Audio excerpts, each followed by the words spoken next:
अच्छा जी, last class में हमने फाइनेंशियल मार्केट्स के बारे में थोड़ा सा इंट्रो लिया था। Today what we are going to do, we are going to do international financial markets. ठीक है, तो सिंपली स्पीकिंग, अगर हम लोकल फाइनेंशियल मार्केट की बात करें, लाइक हमारे पास जिस तरह से स्टॉक मार्केट है हमारी, ठीक है, तो stock market is can be local and stock market can be global. पर सिंपली स्पीकिंग, अगर मैं किसी दूसरे कंट्री की स्टॉक मार्केट में इन्वेस्ट कर रहा हूँ तो that is international financial market where I am buying shares or I am selling shares. The process is almost the same. ठीक है। अच्छा, तो इंटरनेशनल फाइनेंशियल मार्केट और लोकल फाइनेंशियल मार्केट्स में जो डिफरेंस है वो एक मार्केट का है या एक एस्पेक्ट का है। मतलब लोकली अगर मैं फाइनेंशियल मार्केट्स में ऑपरेट करता हूँ तो locally what I do, I operate in the local currency. मतलब अगर मैं पाकिस्तान की स्टॉक मार्केट में सेल परचेज करता हूँ तो मैं पाकिस्तानी रुपी में सेल परचेज करूंगा। ठीक है, लेकिन ऑन दी अदर हैंड अगर मैं इंटरनेशनल फाइनेंशियल मार्केट में जाता हूँ, किसी दूसरे कंट्री की मार्केट में, लाइक यूके या यूएसए की मार्केट में, जहाँ न्यूयॉर्क स्टॉक एक्सचेंज है, लंदन स्टॉक एक्सचेंज है, वहां पे जाके अगर मैं ट्रेड करता हूँ तो what I will be doing, I will be trading in their respective currencies. मतलब मैं यूके में पाउंड स्टर्लिंग में ट्रेड कर रहा हूँ और इसी तरह से अमेरिका में मैं डॉलर में ट्रेड कर रहा हूँ। इंटरनेशनल फाइनेंशियल मार्केट्स में हमारी बाकी मार्केट्स ऑलमोस्ट सेम है। ठीक है, इसमें इंटरनेशनल मनी मार्केट है। ठीक है, like money market is market जहाँ पे शॉर्ट टर्म सिक्योरिटीज ट्रेड होती हैं। तो अगर कोई कंपनी या गवर्नमेंट जो है वो किसी दूसरे कंट्री से पैसे रेज करना चाहती है तो क्या करेगी, वो इंटरनेशनल मनी मार्केट की तरफ उस तरह से जाएगी। इंटरनेशनल क्रेडिट मार्केट जो है, ये अगेन इंटरनेशनल क्रेडिट मार्केट में क्या है, it is a large market composed of financial institutions. अगर सपोज पाकिस्तान की कंपनी जो है वो बाहर से कर्जा लेती है किसी दूसरे फाइनेंशियल इंस्टीट्यूशन से, पाकिस्तान की गवर्नमेंट जो है वो किसी दूसरे फाइनेंशियल इंस्टीट्यूशन से कर्जा लेती है, तो क्या होगी, वो इंटरनेशनल क्रेडिट मार्केट को उस तरह से जो है वो टच करेगी। इसी तरह से इंटरनेशनल बॉन्ड मार्केट है। ठीक है, मतलब सिंपली स्पीकिंग अगर मैं बॉन्ड इशू करना चाहता हूँ किसी दूसरे कंट्री की पब्लिक को, तो क्या होगा, हम बॉन्ड्स को उस तरह से इशू करते हैं। लाइक आप लोगों ने सुना भी होगा कि पीएमएन नून लीग के दौर में उन्होंने क्या किया था, उन्होंने इंटरनेशनली बॉन्ड इशू किए थे टू द पब्लिक। तो both governments and company can have access to international bond market। ठीक है, वहां से वो कर्जा उस तरह से रेज जो है वो कर सकते हैं। इसी तरह से इंटरनेशनल स्टॉक मार्केट है, और सिंपली स्पीकिंग यहाँ से कोई भी इंटरनेशनल स्टॉक मार्केट में इन्वेस्ट कर सकता है, इंटरनेशनल स्टॉक मार्केट में पार्टिसिपेट कर सकता है। पाकिस्तान की कोई भी कंपनी जो है वो आफ्टर मीटिंग सर्टेन क्राइटेरिया वो न्यूयॉर्क स्टॉक एक्सचेंज या लंदन स्टॉक एक्सचेंज में लिस्टेड हो सकती है। तो वहां के लोग भी इन कंपनीज में क्या कर सकते हैं, ट्रेड कर सकते हैं। ठीक है। अच्छा, लास्टली जो मार्केट हम लोकल कॉन्टेक्स्ट में उस तरह से नहीं पढ़ते, that is foreign exchange market. अब फॉरेन एक्सचेंज मार्केट क्या करती है, और सिंपली स्पीकिंग अगर मुझे कहीं बाहर जाना है वैसे ही, या मैंने कहीं बाहर पैसे भिजवाने हैं, ठीक है, या बाहर से पैसे रिसीव करने हैं, ठीक है, या फिर अगेन मैंने कहीं बाहर इन्वेस्ट करना है, बाहर से लोन लेना है, ठीक है, तो उस सूरत में what we need to do, we need to obtain their currency, या हम उनकी करेंसी ले रहे होंगे या उनकी करेंसी के बदले अपनी करेंसी ले रहे होंगे। ठीक है, तो foreign exchange market is the market which facilitates this exchange. मतलब हम जाके किसी भी कंट्री की जो करेंसी है वो खरीद सकते हैं या वो बेच सकते हैं। तो फॉरेन एक्सचेंज मार्केट जो है, इसके बगैर इंटरनेशनल ट्रेड या क्रॉस बॉर्डर जो हमारा फ्लो ऑफ कैपिटल है वो उस तरह से पॉसिबल जो है वो नहीं है। ठीक हो गया। अच्छा, तो foreign exchange market would be our focus for today's lecture, क्योंकि बाकी मार्केट जो है वो हमने मोस्टली उस तरह से जो है वो डिस्कस कर ली हुई है। ठीक है, तो फॉरेन एक्सचेंज मार्केट को हम आज डिटेल से उस तरह से जो है वो देख रहे होंगे। तो फॉरेन एक्सचेंज मार्केट क्या करती है, इट फैसिलिटेट्स और allow exchange of one currency for another. ठीक है, अब सिंपली स्पीकिंग हम क्या करते हैं, हम किसी भी बैंक में जाके या वेस्टर्न यूनियन के एजेंट के पास जाके, या अगेन हमारे पास जो डीलर्स हैं फॉरेन एक्सचेंज के, उनके पास जाके हम कोई भी करेंसी खरीद सकते हैं या कोई भी करेंसी बेच सकते हैं। ठीक हो गया। तो मोस्ट ऑफ द केसेस में जो लार्ज कमर्शियल बैंक या डीलर्स हैं, दे मेक द मार्केट। मतलब इस तरह से नहीं होता कि लाइक जैसे स्टॉक मार्केट है, एक ही बिल्डिंग में सारा कुछ हो रहा है, उस तरह से नहीं हो रहा होता। बल्कि अगेन द थिंग इज, आप अगर माल रोड पे जाओ लाहौर में, तो you can easily see there two big exchange dealers in the front, और उस जगह पे और भी बाकी सारे काफी सारे डीलर्स उस तरह से जो है वो बैठे हुए हैं। इसी तरह से आप अगर सेंटर पॉइंट पे जाओ, वहां पे भी पूरा वो प्लाजा है सेंटर पॉइंट पे जो है कलमा चौक के पास, ठीक है, सॉरी लिबर्टी के पास, कलमा चौक से आगे। तो वहां पे भी again the thing is lot of exchange dealers. इसी तरह से अगर आप बरकत मार्केट चले जाओ तो बरकत मार्केट में भी काफी सारे डीलर्स आपको उस तरह से जो है मिल जाएंगे। आप किसी भी बैंक में जाके जो फॉरेन एक्सचेंज का कारोबार करते हैं वहां पे जाके जो है वो फॉरेन एक्सचेंज को बाई या सेल उस तरह से जो है वो कर सकते हैं। इसी तरह से अगेन आप वेस्टर्न यूनियन, किसी भी वेस्टर्न यूनियन पे चले जाए तो वहां पे भी आप जो है वो जो फॉरेन करेंसी है वो सेल या परचेज कर सकते हैं। ठीक हो गया। अच्छा, तो मेन चीज जो फॉरेन एक्सचेंज मार्केट में जो है वो जिसका हमें आइडिया होना चाहिए कि वो चीज क्या है या उस चीज को किस तरह से हमने जो है वो इंटरप्रेट करना है, उसको किस तरह से अंडरस्टैंड करना है, दैट इज एक्सचेंज रेट। ठीक है, तो exchange rate basically specifies the rate at which A currency could be exchanged. ठीक है, अब एक्सचेंज रेट ना अगेन हर करेंसी का डिफरेंट हो सकता है। लाइक पाकिस्तान का जो है वो डॉलर के साथ एक्सचेंज रेट डिफरेंट होगा, पाकिस्तान का जो है वो सिंपली यूके के साथ जो एक्सचेंज रेट है वो डिफरेंट होगा। मतलब आपने अगर एक्सचेंज रेट को उस तरह से जो है वो देखना है तो you can easily like do it on Google. ठीक है, हम यहाँ पे लिख देते हैं जी यूएस डॉलर टू पीकेआर। ठीक है, तो आपके पास ना ये एक एक्सचेंज रेट आ जाएगा, that is 152.59 Pakistani rupee is equal to $1। ठीक है, अच्छा आप गूगल पे उस तरह से अगर एतबार नहीं करते तो you can always what you can do, you can go to the State Bank of Pakistan. ठीक है, तो स्टेट बैंक ऑफ पाकिस्तान की साइट पे जाके भी आप क्या कर सकते हैं, आप जो है वो यहाँ से भी रेट उस तरह से जो है वो निकाल सकते हैं। ये 4 मई का रेट यहाँ पे आ रहा है। ठीक है, तो 4 मई के आपके पास ना ये रेट्स अवेलेबल हैं। यूएस डॉलर का जो रेडी रेट था कल दैट वाज 153.424। ठीक है, एक वीक बाद का रेट, ये फॉरवर्ड रेट आ रहे हैं। ठीक है, एक वीक बाद, 2 वीक बाद, एक मंथ के बाद। ठीक है, यही चीज आप स्टेट बैंक की साइट पे अगेन जनरली अगर स्टेट बैंक की साइट पे आप चले जाओ तो ये राइट साइड पे शोल्डर आ रहा है, यहाँ पे भी एक्सचेंज रेट अभी थोड़ी देर में आपको जो है वो नजर आ जाएगा। ये शोल्डर मूव करेगा तो आपके पास यहाँ पे क्या होगा, यहाँ पे एक्सचेंज रेट जो है वो आपके पास उस तरह से जो है वो यू कैन सी। ठीक है, इसी तरह से आप स्टेट बैंक का जो ट्विटर का अकाउंट है उधर भी जाके डेली वो जो क्लोजिंग रेट है आपको उस तरह से जो है वो देते हैं। ठीक हो गया, ये शोल्डर चेंज होगा अभी थोड़ी देर में तो आपको यहाँ पे रेट नजर आ जाएगा जो कि एज ऑफ नाउ जो भी रेट आपका जो है वो चल रहा होगा। ठीक हो गया पुत्र। तो सिंपली स्पीकिंग आप इसी तरह से मतलब एक्सचेंज रेट जो है मतलब देखें जिस तरह से यहाँ पे US dollar, euro, Japanese yen, great Britain pound, ठीक है, ऑस्ट्रेलियन डॉलर, कैनेडियन डॉलर, यहाँ पे सारे रेट्स आपको उस तरह से अवेलेबल हैं जी। जो ये शीट आपके पास है ये क्लोजिंग रेट्स है डीलर्स के लिए जी, ये रेट है। ठीक हो गया, ये कायबर आ गया आपके पास, कायबर के बाद आप जो है यहाँ पे आई एम मेरिंग के लिए चेंज हो तो आप जो है वो डॉलर का रेट इस तरह से जो है वो आपके पास आ जाएगा। खैर अच्छा मतलब यहाँ तक किसी को कोई इशू है तो बताए।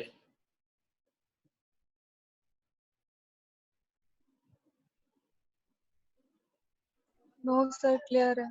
चले, अच्छा पुत्र जी, तो बिफोर वी गो इनटू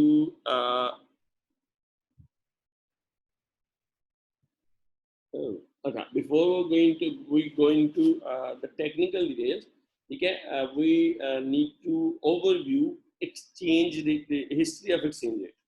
ठीक हो गया, मतलब जनरली स्पीकिंग के ओल्ड टाइम्स में, हाँ मतलब मैं काफी सारी हिस्ट्रीज पढ़ी हैं, तो क्या ये पेपर में भी इस तरह से पूछी जा सकती हैं या फिर ये सिर्फ जनरल नॉलेज के लिए? Putter most of the cases में जनरल नॉलेज के लिए है। ये ना एक आपको मतलब सपोज हम यहाँ पे ना डिस्कस कर रहे हैं gold standard, fix exchange rate, then floating exchange rate. ठीक है, तो जनरली स्पीकिंग आपको एक छोटा सा कॉन्टेक्स्ट प्रोवाइड करके ना पूछा जा सकता है कि इस सिनेरियो में गोल्ड स्टैंडर्ड जो है वो चल सकता है नहीं चल सकता। ओके सर, मतलब कि एप्लीकेशन पूछी जा सकती हाँ पुत्र, एप्लीकेशन आपको ना मोस्ट ऑफ द केसेस में आपकी जो मोस्टली आपके जो मामला होंगे वो एप्लीकेशन वाइज ही होंगे। Okay sir, thank you. Thank you जी। चलिए आपकी डेट शीट आ गई है, आई गेस 25 मई को आपका जो है वो पेपर है जी। मतलब आई सर होप, आगे डेट शीट? हाँ मतलब आ गई है। 24 से जी ओके आपके सर। पेपर शुरू हो रहे हैं। एक मिनट, लेट मी सी। हाँ जी, 24 से आपके पेपर शुरू हो रहे हैं और आपके पेपर जो है वो 29 तक है। Daily they will be one paper and second paper जो है वो हमारा 25 तारीख को, ट्यूसडे को। चलो जी, दैट्स गुड। अच्छा पता, in the start there were coins, ठीक है। मतलब कॉइन्स जो थे ना, अब उसमें मुख्तलिफ कंट्रीज के मुख्तलिफ कॉइन्स थे और मोस्ट ऑफ द केसेस में वो जो कॉइन्स थे वो सोने के सिक्कों के सिक्के होते थे, या फिर अगेन द थिंग इज जो कीमती मेटल्स हैं, चांदी के सिक्के होते थे, ठीक है। तो उनकी जो वैल्यू थी उसका दारोमदार उसके वेट पे होता था, ठीक हो गया। फिर उन्होंने वेट स्टैंडर्डाइज्ड कर दिए, सिक्के गवर्नमेंट ने जारी करने शुरू कर दिए, तो वो स्टैंडर्डाइज्ड वेट के कॉन्टेक्स्ट में ना वो सिक्के जो है वो चलते चलाते रहे, ठीक है। अच्छा, दुनिया में ना बादशाह का खात्मा हो गया ओवर द टाइम, और फिर सिक्के जो है वो गवर्नमेंट्स ने इशू करने शुरू कर दिए, या करेंसी नोट्स जो है वो गवर्नमेंट ने इशू करने शुरू कर दिए। तो प्राइमरली 1876 से 1913 तक ना दुनिया में गोल्ड स्टैंडर्ड लागू था, ठीक है। मतलब दुनिया में करेंसी का जो भी एक्सचेंज रेट सिस्टम, जो भी एक्सचेंज के मामला थे, वो गोल्ड स्टैंडर्ड की बेस पे चल रहे थे, ठीक हो गया। बेसिकली होता इस तरह से था कि आपका जो है आपने 1 आउंस गोल्ड के अगेंस्ट 1 रुपया इशू किया, और एक दूसरा कंट्री है उसने 1 आउंस गोल्ड के अगेंस्ट जो है वो 2 रुपये इशू कर दिए, ठीक है। अच्छा, अब अगेन द थिंग इज कि आपका और उनका एक्सचेंज रेट जो है वो 1:2 हो गया, क्योंकि आपकी बैग पे 1 रुपए की बैग पे 1 आउंस है, उनके कंट्री में 2 रुपए की बैग पे 1 आउंस है, तो उनके 2 रुपए आपके 1 रुपए के बराबर हो गए, ठीक है। तो every currency had gold conversion, ठीक है। तो पर आउंस ऑफ गोल्ड में हमारी करेंसी जो है वो backed by certain amount of gold है। तो जब भी हमने नई करेंसी, नए पैसे इशू करने हैं, तो we need to have gold in that system, ठीक है। तो रिलेटिव रेट्स आपके जो है वो गोल्ड कन्वर्जन के हिसाब से जो है वो आ जाते थे। अच्छा, उसके बाद हुआ इस तरह से कि ये सिस्टम जो है वर्ल्ड वार 1 में ना जो है वो सस्पेंड हो गया। इसकी बेसिक रीजन ये थी कि ऑब्वियसली बात है कि देखें, हमने ना जंग के दिनों में ना स्पेंडिंग करनी होती है। तो पाकिस्तान के पास जंग के दिनों में अगर कुछ भी नहीं ना होगा तो पाकिस्तान जंग हार जाएगा। तो हमने क्या करना है, हमने स्पेंडिंग करनी होती है, हमने पैसे छापने हैं, पैसे छाप के हमने अपनी लोकल जरूरियात भी पूरी करनी है, हमने असला भी खरीदना है, हमने तनख्वाहें भी देनी है, हमने बाकी मामला भी उस तरह से चलाने हैं। तो ड्यूरिंग 1914 गोल्ड स्टैंडर्ड जो है ये सस्पेंड हो गया। कंट्रीज ने विदाउट गोल्ड जो है वो काफी ज्यादा सारी करेंसी जो है वो छापनी शुरू की, ठीक है। जिसकी वजह से अगेन गोल्ड स्टैंडर्ड उनको एबॉलिश करना पड़ा। अगर वो गोल्ड स्टैंडर्ड एबॉलिश ना करते तो जिसके पास जितना गोल्ड था उसने ऑलरेडी जो है वो करेंसी उतनी छापी हुई थी, तो आप जो है वो उससे ज्यादा करेंसी को प्रोड्यूस नहीं कर सकते, ठीक है। उसके बाद 1914 से 1918 तक ना आपकी वर्ल्ड वार जो है वो चलती रही, और वर्ल्ड वार के नतीजे में ना पूरी दुनिया अफेक्ट हुई, पूरी दुनिया तबाह होगी इन वे। तो वहां पे भी दोबारा इशू आया कि जब दुनिया तबाह होगी तो आपने दुनिया को दोबारा से रिहेबिलिएट करना है, तो आपने सड़कें बनानी है, आपने लोगों को रोजगार देना है, आपने बिजनेसेस को सपोर्ट करना है। तो इन दैट केस भी क्या हुआ, आपको पैसों की जरूरत जो है वो पड़ी। अब वो भी अगेन हमारे पास गोल्ड होता तो मतलब मसला ही कोई ना होता, लेकिन गोल्ड की जो सप्लाई है दैट इज लिमिटेड, मतलब एक हद तक हमारे पास गोल्ड आ सकता है, उसके अलावा हमारे पास गोल्ड उस तरह से नहीं आ सकता। तो इन दैट कॉन्टेक्स्ट क्या हुआ, अगेन इन दैट कॉन्टेक्स्ट फिर कंट्रीज ने दोबारा से भी जो है वो काफी ज्यादा सारे जो है नोट छापे। अच्छा, कुछ कुछ कंट्रीज ने ना 1920 के बाद they try to revert to the gold standard, लेकिन उस पे अगेन द थिंग इज के मामला उस तरह से ना हो नहीं सके, क्योंकि every country needed the money. इसके अलावा कुछ स्पेसिफिक क्राइसिस आए लाइक यूएस में बैंकिंग पैनिक आया और उसको कर्टेल करने के लिए ना गवर्नमेंट को नोट छापने पड़े। इसी तरह से ग्रेट डिप्रेशन 1930 में ग्रेट डिप्रेशन आया, जिसमें अगेन द थिंग इज के पूरी दुनिया की इकोनॉमी जो है वो बैठ गई थी। अब जब इकोनॉमी बैठी होती है तो वहां पे भी पैसा चाहिए होता है। गवर्नमेंट क्या करती है, लोगों की जेब में पैसा डालती है ताकि वो स्पेंड करें और बिजनेसेस दोबारा से रिवाइव हो और इकोनॉमी जो है वो ऑटोमेशन पे उस तरह से जो है वो चली जाए। ठीक है, अच्छा, तो उस सूरत में भी अगेन द थिंग इज के जो गोल्ड स्टैंडर्ड है ये उस सिस्टम में नहीं चल सका, क्योंकि गोल्ड स्टैंडर्ड वाज रिजिड, ये फ्लेक्सिबल नहीं था बिल्कुल भी। आपके पास गोल्ड है तो आप नोट छाप सकते हैं, आपके पास गोल्ड है तो आप नोट नहीं छाप सकते। और अगर आप नोट नहीं छापेंगे तो मॉडर्न सिस्टम में क्या है, आप अपनी इकोनॉमी को उस तरह से नहीं चला सकते। जिस तरह से सपोज अब कोरोना आ गया, अब कोरोना के कॉन्टेक्स्ट में जो है बिजनेस भी बंद हो गए, लोगों की जॉब भी चली गई। अब गवर्नमेंट्स ने क्या किया, दुनिया की गवर्नमेंट्स ने लोगों को ना रिलीफ चेक दिए। अब वो रिलीफ चेक्स से क्या फायदा हुआ, रिलीफ चेक्स लोगों ने जो है चीजें उनसे चीजें खरीदी, चीजें खरीदने से क्या हुआ, बिजनेसेस चले, लोगों को एम्प्लॉयमेंट मिली एंड सो ऑन। ठीक हो गया। तो इन दैट कॉन्टेक्स्ट अगेन जो गोल्ड स्टैंडर्ड था दैट वाज क्वाइट रिजिड। अगर सपोज कोरोना आ गया और हमारे पास गोल्ड नहीं है तो हम नई नोट नहीं छाप सकते, हम लोगों की जेब में पैसे नहीं दे सकते कि लोग अपने मामला उस तरह से जो है वो चला सकें। ठीक है, तो 1930 के बाद ना गोल्ड स्टैंडर्ड गॉट ब्रोक, मतलब सिंपली स्पीकिंग दुनिया में ना कोई स्टैंडर्ड नहीं रहा था आफ्टर वर्ल्ड वार 1, और ये तकरीबन वर्ल्ड वार 2 तक उस तरह से चला। अब दुनिया में कोई स्टैंडर्ड नहीं था, हर कंट्री की अपनी पॉलिसी थी कि वो अपना एक्सचेंज रेट किस तरह से जो है वो मैनेज कर रहा है। तो कुछ कंट्रीज ने फिर क्या किया, they try to peg with US dollar और पाउंड स्टर्लिंग, क्योंकि उस जमाने में सबसे जो स्ट्रॉन्ग करेंसीज थी वो इन दोनों मुल्कों की थी। तो हमने अपनी करेंसी की वैल्यू को इन करेंसीज के साथ पैग कर लिया। तो अगेन उनकी करेंसी की वैल्यू कम ज्यादा होती थी, हमारी करेंसी की वैल्यू जो है वो कम ज्यादा होती थी।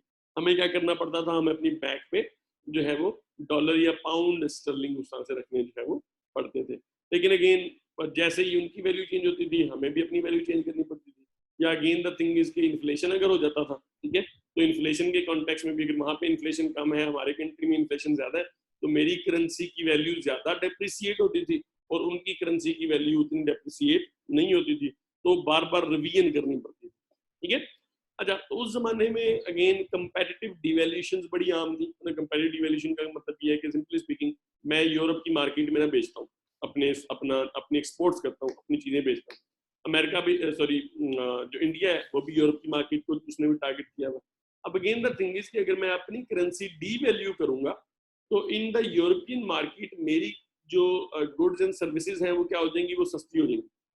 अब जब मेरी गुड्स एंड सर्विसेज सस्ती होंगी तो इंडिया जो है ऑब्वियस सी बात है कि उसकी गुड्स एंड सर्विसेज महंगी रहेंगी क्योंकि उसने डिवैल्यूएशन नहीं की।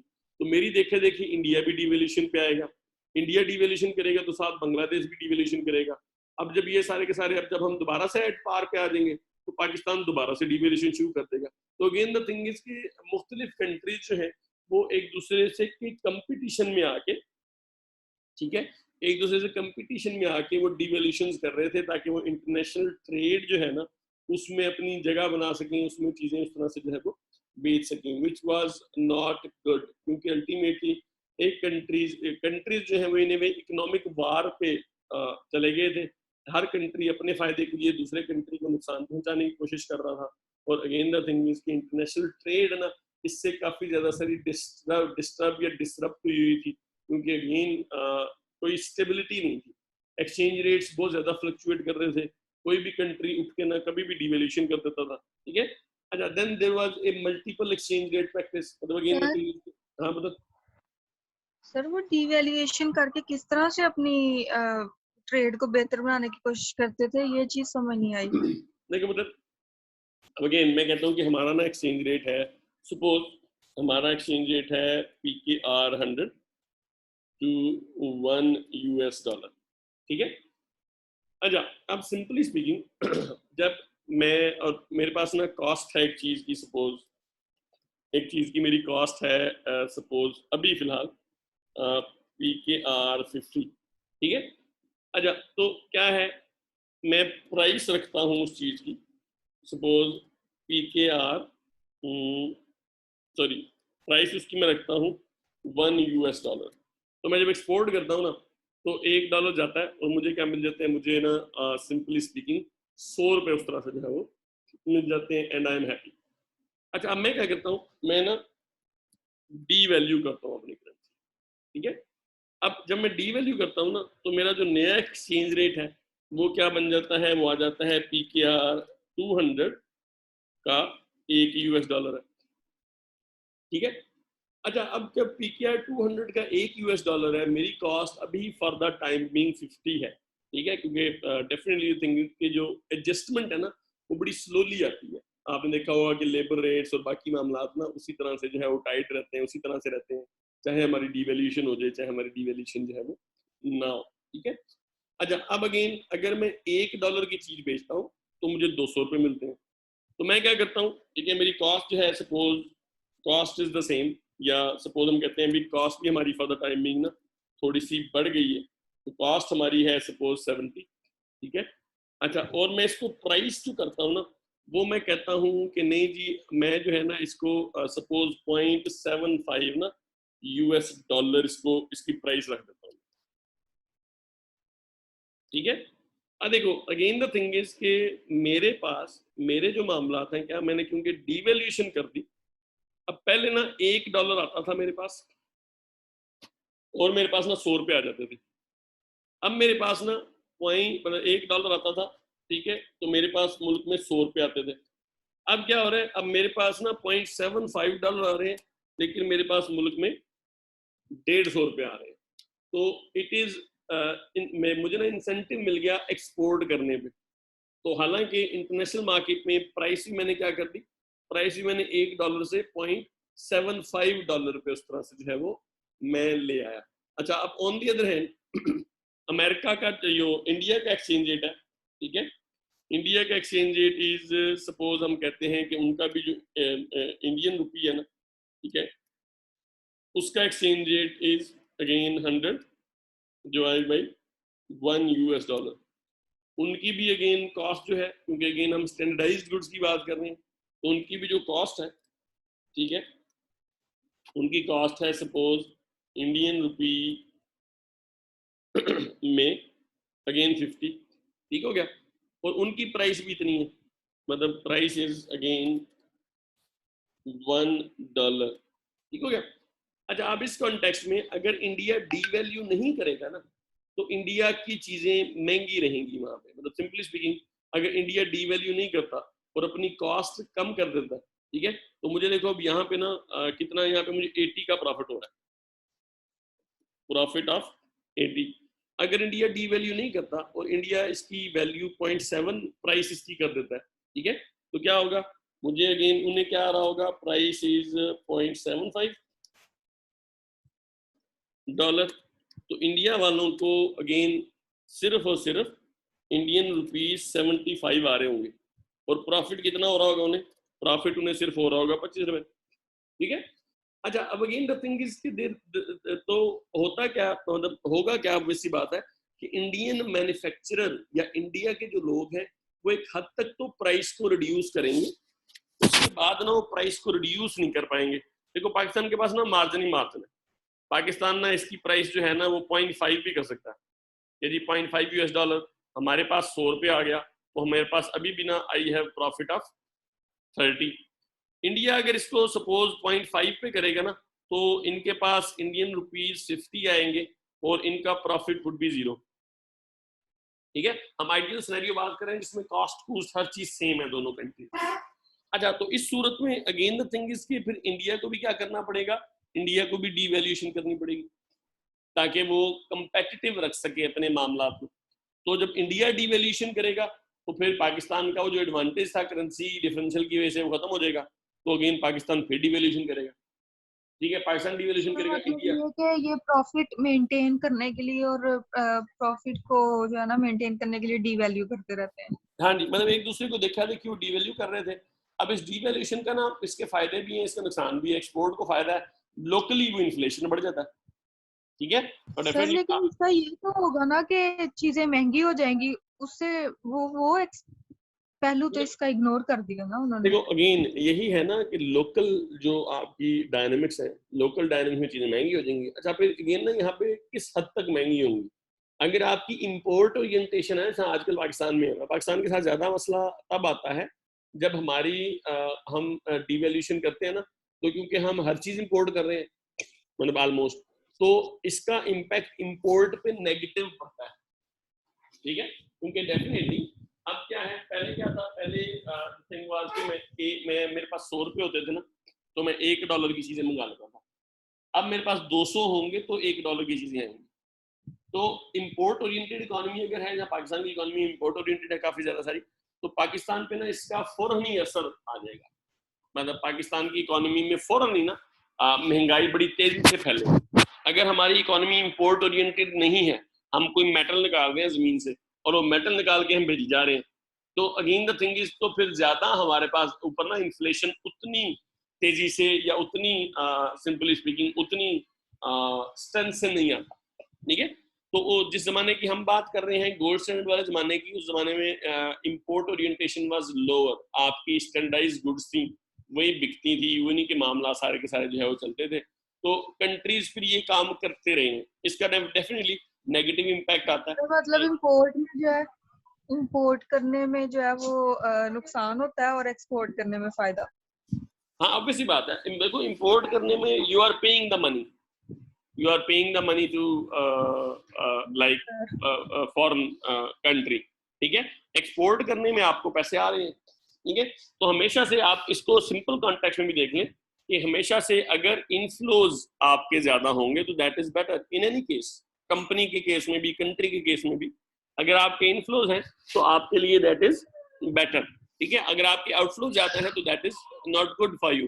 पाकिस्तान का बेसिक मसला यही है कि हमारे इनफ्लोज कम है कंपेयर टू द आउटफ्लोज। तो जब हमें सपोज हमारे जो एक्सपेट्रियाट्स हैं, मतलब जो हमारे लोग बाहर गए हुए हैं, वो ज्यादा रेमिटेंसेस भेज देना तो हम बड़े खुश हो जाते हैं, क्योंकि अगेन द थिंग इज कि हमारी वक्ती हमारा गुजारा जो है वो हो जाता है। तो जब हमारे पास वक्ती हम गुजारा नहीं कर सकते तो फिर हम IMF या बाकी मामला उनके पास जाते हैं, क्योंकि हमारे पास जो है वो पैसे होते ही नहीं कि हम जो है अपनी इंपोर्ट्स को उस तरह से सस्टेन कर सकें। ठीक हो गया। तो ये बेसिकली इशू था कि जब दुनिया में कोई सिस्टम नहीं होगा तो हर कंट्री फिर क्या करेगा, अपनी मनमानी करेगा। अपनी मनमानी से मुराद ये है कि एकदम से डिवैल्यूएशन हो जाएंगे। हमारे दौर में सबसे जो बड़ी डिवैल्यूएशन है ना, वो भुट्टो रजीम में हुई थी। मतलब भुट्टो के दौर में बड़ी स्ट्रॉन्ग डिवैल्यूएशन हमें करनी पड़ी थी, ठीक है। तकरीबन लाइक 75% हमारा 50 to 75% ना हमारी एक साल में करेंसी डिवैल्यू हो गई थी उस समय, ठीक हो गया। उसके बाद भी अगेन द थिंग इज कि हमें ना जैसे जैसे IMF आता है हमें वैसे वैसे ना डिवैल्यूएशंस करनी पड़ती हैं। मतलब आप भी देखें IMF से पहले हमारा जो डॉलर का एक्सचेंज रेट था 110-12 था, फिर हमें वो एडजस्ट करना पड़ता है, ठीक हो गया। अच्छा, दूसरा ये पता समझ आ गई डिवैल्यूएशन किस तरह से जो है वो क्रिएट करती है चीजें महंगी समझ आ गई है, थैंक यू। चले दूसरा पता मल्टीपल एक्सचेंज रेट्स की प्रैक्टिस भी अगेन उस तरह से जो है वो चलती रही है। मतलब डिफरेंट नेशंस के साथ ना आपके डिफरेंट रेट्स चल रहे होते हैं, ठीक हो गया। डिफरेंट नेशन का डिफरेंट का मतलब ये है कि आप US डॉलर के साथ आपका रेट जो है महंगा है, पाउंड के साथ आपका रेट जो है वो सस्ता है। या फिर अगेन आपने ना मुख्तलिफ कंट्रीज के साथ कॉन्ट्रैक्ट किए हैं कि जी हम आपस में जब ट्रेड करेंगे ना तो हम जो है वो एक्सचेंज रेट ये इस्तेमाल करेंगे, जब हम किसी दूसरे कंट्री के साथ इंटरनेशनल ट्रेड कर रहे होंगे तो एक्सचेंज रेट जो है हम ये वाला इस्तेमाल करेंगे। तो ये मल्टीपल एक्सचेंज रेट में अगेन नथिंग, इसमें फिर एक कंट्री को ना एवं ही फायदा हो रहा होता है, क्योंकि उनका एक्सचेंज रेट एक प्रेफरेंशियल एक्सचेंज रेट होता है और बाकी कंट्रीज जो है वो उस सिनेरियो में टेक पार्ट नहीं कर सकते। अब इससे भी इंटरनेशनल ट्रेड पे ना बड़ा बुरा फर्क उस तरह से जो है वो पड़ता है। मैं पाकिस्तान से ना और पाकिस्तान और इंडिया ना आपस में जो है वो कांटेक्ट कर लें कि जी हमारी आज से ना करेंसी एक है, हम आपस में जो लेन देन करेंगे ना वो हम 1 रुपी पाकिस्तानी और 1 रुपी इंडियन के हिसाब से करेंगे। लेकिन मैं अगर दुनिया को बेचूंगा तो दुनिया को बेचने से क्या होगा कि मेरा रुपी इंडिया के मुकाबले में उसकी वैल्यू कम है। तो अगेन द थिंग इज कि फिर क्या होगा, मल्टीपल एक्सचेंज रेट्स होंगे, इंडिया के साथ डिफरेंट होगा मेरा और दुनिया के साथ मेरा एक्सचेंज रेट जो है वो डिफरेंट होगा। इसके भी अगेन फायदे नुकसान हैं। इसके कुछ फायदे हैं स्पेसिफिकली, अगर आप आपस में ट्रेड करते हैं तो आपस की ट्रेड को आपने एकदम बूस्ट किया हुआ है, और अगर आप इंटरनेशनली ट्रेड कर रहे हैं तो इंटरनेशनल जो प्लेस हैं वो टेक पार्ट नहीं कर रहे हैं और बाकी मामला आपके जो है वो बाहर चल रहे हैं। पाकिस्तान में भी एक जमाने में मल्टीपल एक्सचेंज रेट थे, स्पेसिफिकली अयूब खान के दौर में there was a export voucher scheme. वो एक्सपोर्ट वाउचर स्कीम ये थी कि आप अगर एक्सपोर्ट करते थे ना, सपोज मैं एक्सपोर्टर हूँ, मैंने पाकिस्तान से बाहर कोई चीज़ भेजी, तो पाकिस्तान से बाहर चीज़ भेजने के बाद ना मुझे एक वाउचर मिलता होता था कि जी आपने सपोज 100 रुपये की भेजी बाहर चीज़, तो आप ना हमसे फॉरेन एक्सचेंज ना लें, आप ये हमसे ना ये वाउचर ले लें। उस वाउचर के मुताबिक अगर वो वाउचर दिखा के मैं स्टेट बैंक से या किसी बैंक से लेता था ना डॉलर, तो मुझे डॉलर मार्केट के मुकाबले में सस्ता मिलता था। मतलब मार्केट में उस टाइम डॉलर था कोई 6 रुपए का और मुझे कोई 4 रुपए का मिल जाता था डॉलर, क्योंकि मेरे पास वो वाउचर होता था। तो with in the same country आपके जो है मल्टीपल एक्सचेंज रेट से, जिसमें अगेन जो एक्सपोर्ट कर रहे हैं जिसके पास वो वाउचर है ना, वो वाउचर जो है वो प्रेफरेंशियली आपको डॉलर उस पर जो है मिल रहा है। ठीक है, तो इसका मतलब है कि अगर आप डॉलर लेना चाहते हैं तो आपके पास वाउचर होना चाहिए, तो वो वाउचर फिर ब्लैक में भी बिकते रहे काफी अर्सा तक यहाँ पे। ठीक है, तो फिर बाद में वो लेटर स्टेजेस में IMF ने ये प्रैक्टिस उस तरह से जो है वो खत्म करवाई थी जी पाकिस्तान से। ठीक हो गया। अच्छा, नेक्स्ट इज द स्पेकुलेशन। अब ऑब्वियस बात है कि देखो जो मल्टीपल एक्सचेंज रेट्स है, जब करेंसी एकदम से किसी की डीवैल्यू हो जाती है, किसी की और वैल्यू हो जाती है, तो उस सूरत में जो स्पेकुलेटर्स है ना, जो कि करेंसी डिफरेंशियल से मामला पैसे कमाना चाहते हैं, वो भी फिर मैदान में उतराते हैं। सपोज मुझे ना किसी तरह से पता लग जाता है कि पाकिस्तान ना अपनी करेंसी डीवैल्यू करेगा मंडे को। ठीक है, अच्छा अब अगर पाकिस्तान अपनी करेंसी डीवैल्यू करेगा तो मंडे को, तो मैं मंडे से कभी भी पहले ना मैं डॉलर खरीद लूँ। अब मुझे डॉलर क्या था, मुझे ना सपोज 100 रुपए का डॉलर मिल गया, ठीक है, तो मैं डॉलर खरीद के रख लिए। मंडे को ना करेंसी की वैल्यू जो है वो हाफ डिक्लाइन कर गई या डबल होगी सिंपली वैल्यू, तो अब डॉलर 200 का हो गया। तो मैंने जो डॉलर 100 रुपए में खरीदा हुआ था, ठीक है, उसको मैं क्या करूंगा, उसको मैं 200 रुपए में क्या करूंगा, उसको मैं 200 रुपए में बेच दूंगा, और उसको जब मैं 200 में बेचूंगा तो मुझे बैठे बैठाए ना एवं 100 रुपए का प्रॉफिट जो है वो हो जाएगा।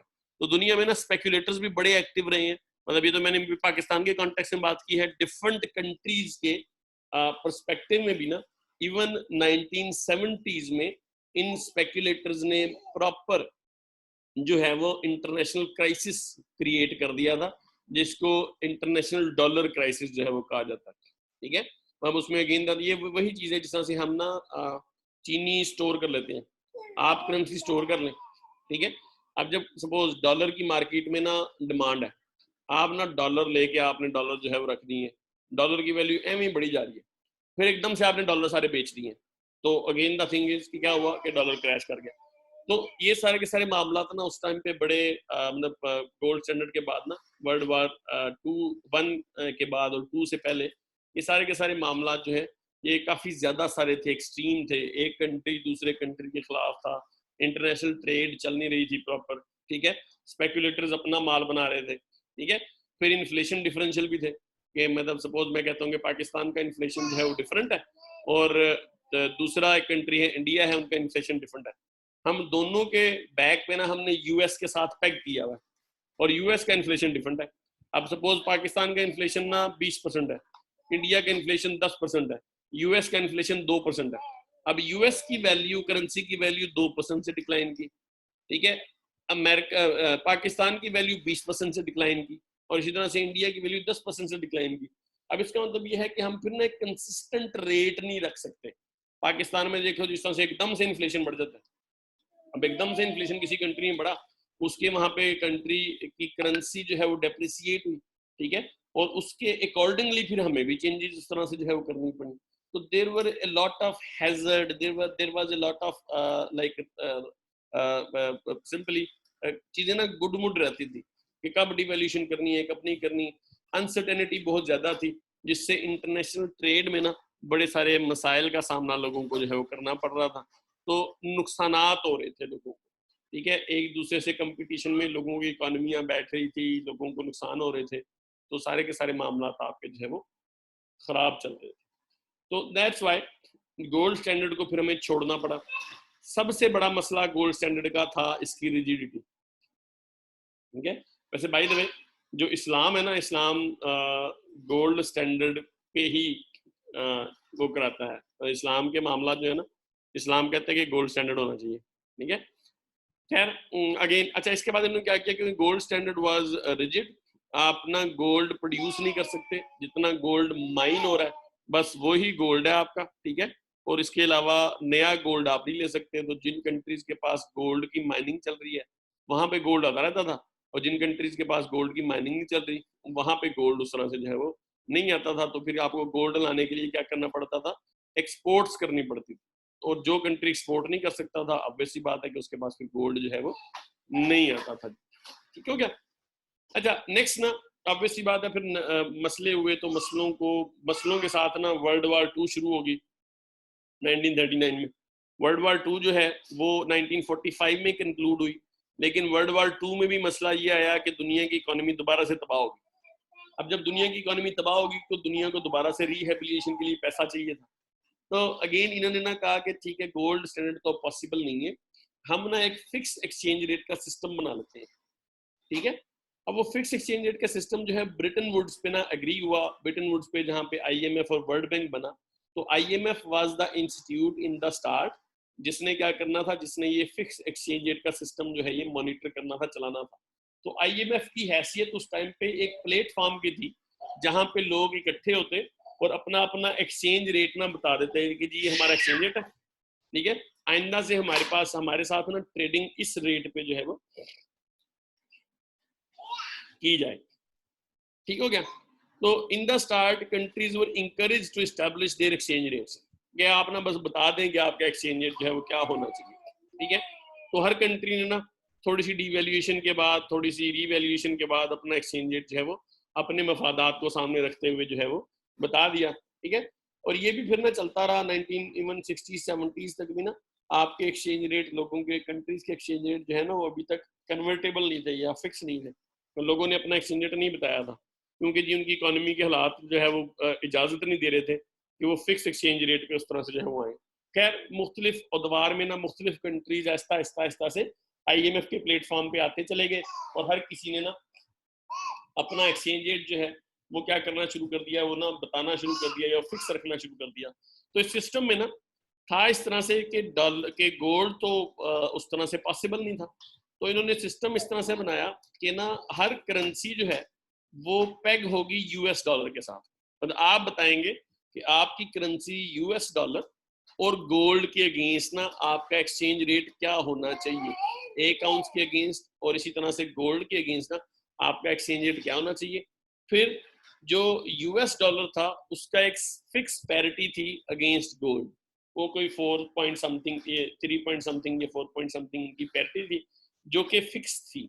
और ये काफी अरसा फिर फिक्स रही, मतलब 1944 1945 से लेके ये 1970s तक ना ये फिक्स रही। ठीक है, अच्छा, और गवर्नमेंट्स को ये कहा गया कि आपने अब एक्सचेंज रेट को फिक्स रखना है, आप अपने एक्सचेंज रेट में सिर्फ 1% की फ्लक्चुएशन जो है वो ला सकते हैं, 1% से ज्यादा आपने फ्लक्चुएट नहीं होने देना। अब सिंपली स्पीकिंग अगर आपको लगे कि आपका एक्सचेंज रेट डी वैल्यू हो रहा है तो आप क्या करेंगे, या तो आप ना डॉलर और लेके आएंगे कहीं से, या फिर आप क्या करेंगे, या फिर आप जो है वो अगेन अपनी करेंसी की वैल्यू, अपनी करेंसी की सर्कुलेशन को कम करेंगे। ठीक है, अगर आपको लगे कि आपका रेट एप्रिसिएट हो रहा है तो आप और पैसे छापेंगे। तो अगेन 1% से बियॉन्ड ना किसी ने भी डॉलर को या रेट को फ्लक्चुएट नहीं होने देना। ठीक हो गया। अच्छा, ये सिस्टम ना कुछ अर्से तक चला, ऐसा ऐसा कंट्रीज ने अपनी जो पैरिटी है ना वो एस्टेब्लिश करनी शुरू कर दी। ठीक है, एस्टेब्लिश करने के बाद अल्टीमेटली 1970s तक ये सिस्टम चलता रहा। लेकिन इस सिस्टम में अगेन एक मसला था कि इस सिस्टम को चलाने का सारा दौरोमदार ना यूएस डॉलर पे था। ठीक है, अब और यूएस डॉलर की अपनी इकोनॉमी का दारोमदार भी यूएस डॉलर पे था। अब हुआ यूं कि यूएस ने स्टार्ट में ना मार्शल प्लान के तहत बहुत ज्यादा पैसे छाप के यूरोप को दिए कि तुम अपने मामला चलाओ, क्योंकि यूरोप बड़ा तबाह हाल था। फिर भी यूएस अपने मामला में भी काफी ज्यादा सारे नोट छापता रहा। तो 1970s में 1960s के एंड पे ही जाके ये ना आइडिया आना शुरू हो गया कि यूएस की ना इतनी औकात नहीं है जितनी उन्होंने ना करेंसी छाप ली हुई है। मतलब उनकी करेंसी अपनी वैल्यू के अगेंस्ट काफी ज्यादा सारी ओवर वैल्यू थी क्योंकि वो फिक्स सिस्टम था। अच्छा, अब ऑब्वियस सी बात है कि यूएस ने क्योंकि बहुत ज्यादा नोट छापे जिसका इम्पैक्ट उनकी लोकल इकोनॉमी पे भी आया, उनकी लोकल इकोनॉमी में इन्फ्लेशन वगैरह जो है वो हाई रहता था। ठीक हो गया। अच्छा, अब कंसिडरिंग दैट डिमांड और डेफिनेटली यूएस की जो करेंसी थी ये सबसे ज्यादा स्ट्रांग थी, तो दुनिया के मुख्तलिफ कंट्रीज ने क्या शुरू कर दिया यूएस की करेंसी अपने पास स्टोर करनी शुरू कर दी कि अगेन द थिंग इज कि हम जो है इससे ट्रेड में हमें हेल्प मिलेगी या हमारा एक्सचेंज रेट जो है वो इससे स्ट्रेंथन होगा, क्योंकि यूएस की currency was as good as gold. तो यूएस को फिर अपने मामला चलाने के लिए ना और नोट छापने पड़ते थे। अब दुनिया में यूएस के नोटों की सप्लाई बहुत ज्यादा हो गई थी, ठीक है। अच्छा, अब दुनिया में यूएस के नोटों की सप्लाई बहुत ज्यादा हो गई थी और अल्टीमेटली हुआ ये कि बहुत सारे कंट्रीज जिनके पास बहुत ज्यादा यूएस डॉलर थे ना, उन्होंने फिर ना वो एकदम से उन्होंने कहा कि हम अब यूएस डॉलर पे हम क्योंकि दोबारा से यूरोपियन कंट्रीज दोबारा से वापस स्ट्रेंथन हो गए थे 15-20 साल में, तो उन्होंने क्या किया, उन्होंने आपस में एग्रीमेंट करके ना एक दूसरे की करेंसी में ट्रेड करना शुरू कर दिया और यूएस की करेंसी उन्होंने जो है निकालनी शुरू कर दी। तो अगेन द थिंग इज कि सप्लाई साइड उस तरह से काफी ज्यादा सारी बढ़ गई, तो यूएस की जो वैल्यू है वो एक्चुअल में डिक्लाइन कर गई, लेकिन दुनिया में वही वैल्यू चल रही थी। तो यूएस का जो डॉलर है दैट बिकेम ओवर वैल्यू। यहाँ पे फिर ना अगेन स्पेक्यूलेटर्स आए, स्पेक्यूलेटर्स ने मामले और ज्यादा खराब किए, क्योंकि उन्हें आइडिया था कि अब यूएस की करेंसी जो है या मुख्तलिफ कंट्री यूएस की करेंसी भी डीवैल्यू होगी, जब यूएस की करेंसी डीवैल्यू होगी तो पूरी दुनिया की करेंसीज, क्योंकि यूएस की करेंसी बेस कर रही थी तो उनकी करेंसी भी डीवैल्यू होगी, ठीक है। तो उन्होंने स्पेकुलेशंस की जिसकी बेस पे अगेन मामला और ज्यादा खराब हुए और 1971 में ना ये जो कन्वर्टेबिलिटी का सिस्टम था ये क्रैश कर गया, ठीक है।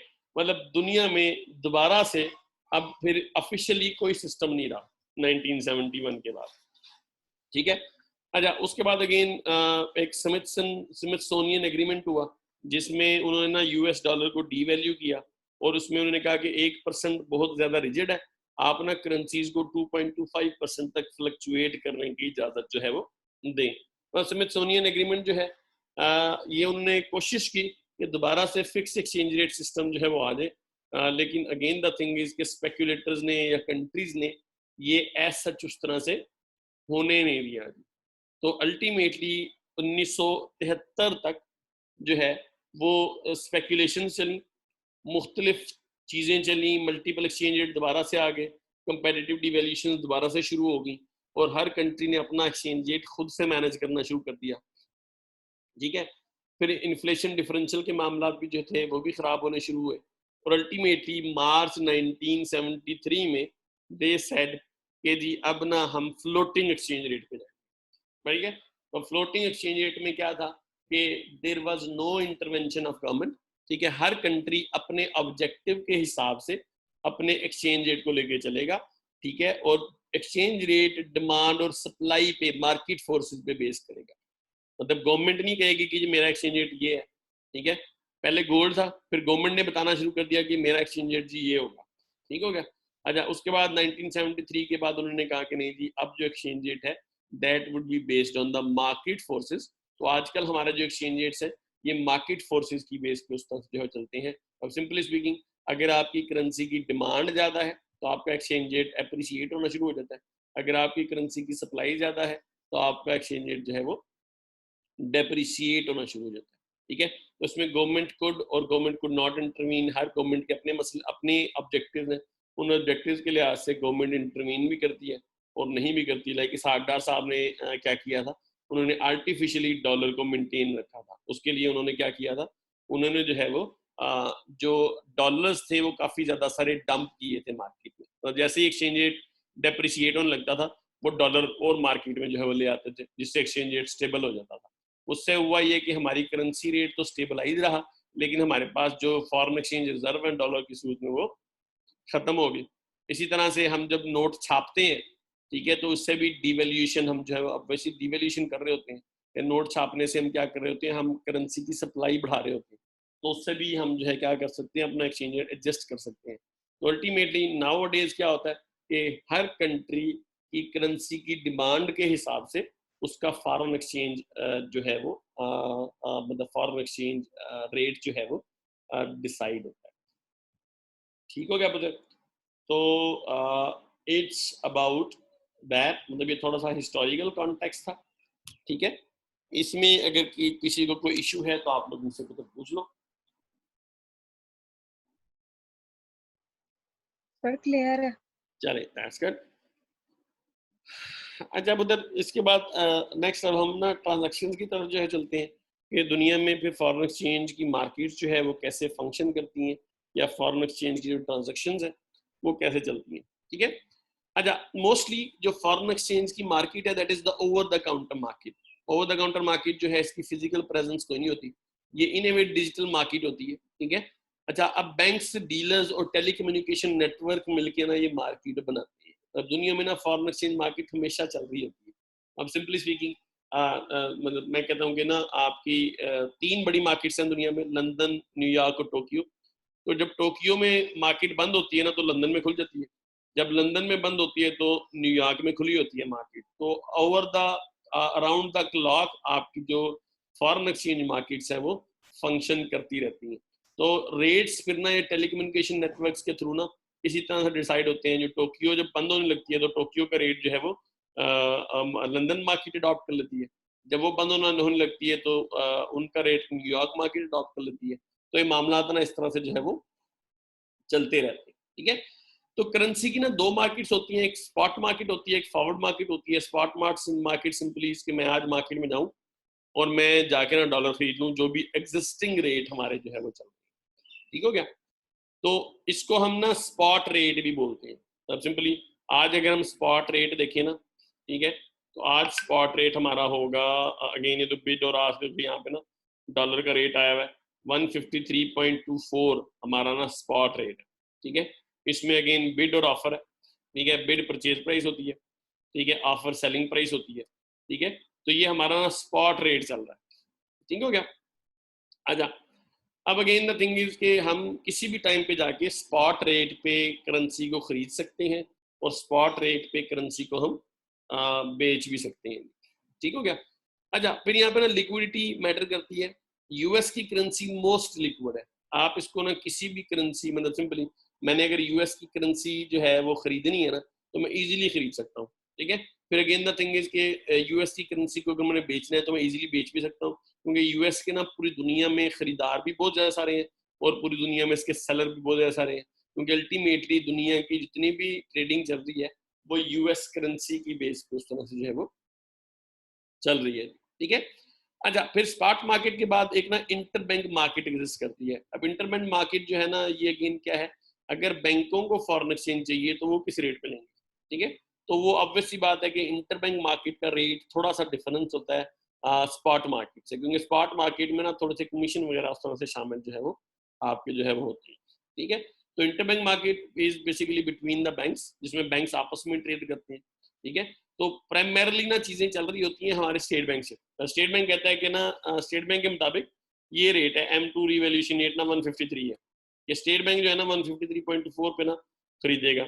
अब इसकी बेस पे फिर इंटर बैंक मार्केट चलती है और इंटर बैंक मार्केट उस बेस पे फिर जो है वो हमारी जो बाकी ट्रांजेक्शन होती हैं इकोनॉमी में, सपोज अगर किसी मल्टीनेशनल कंपनी को या इंडिविजुअल को डॉलर चाहिए तो वो फिर उस रेट पे जो है वो आपको डॉलर जो है वो मिल रहे होते हैं, ठीक हो गया।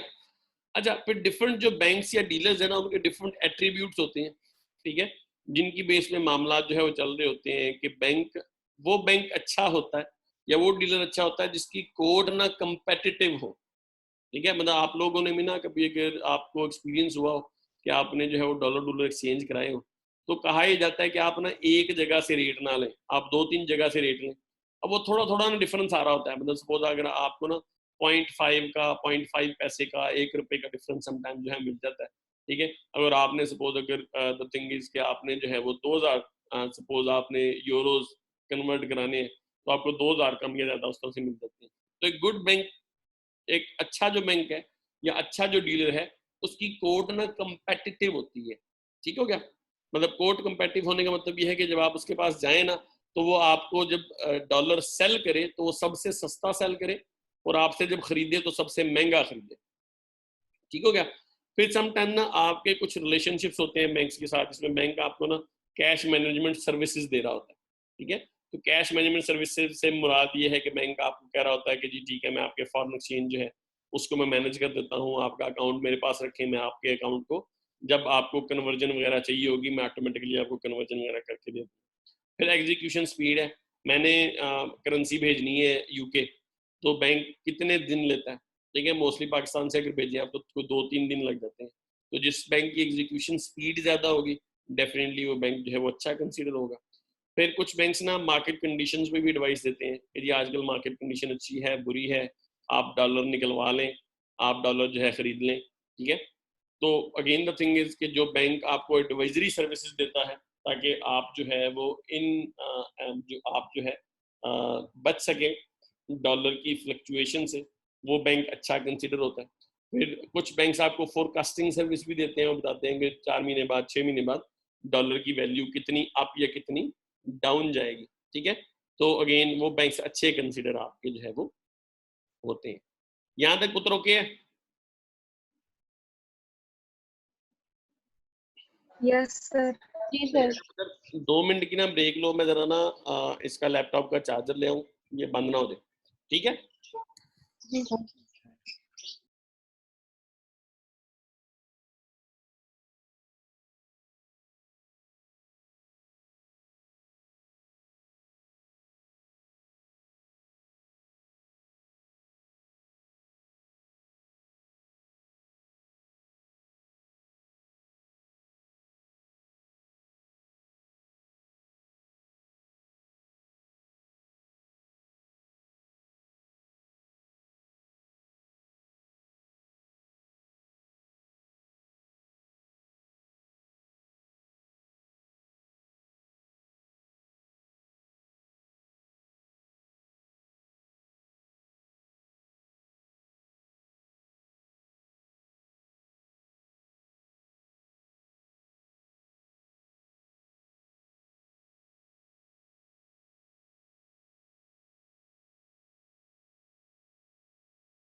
चलें जी पुत्र जी, यहाँ तक कोई इशू है तो मुझसे पूछ लें।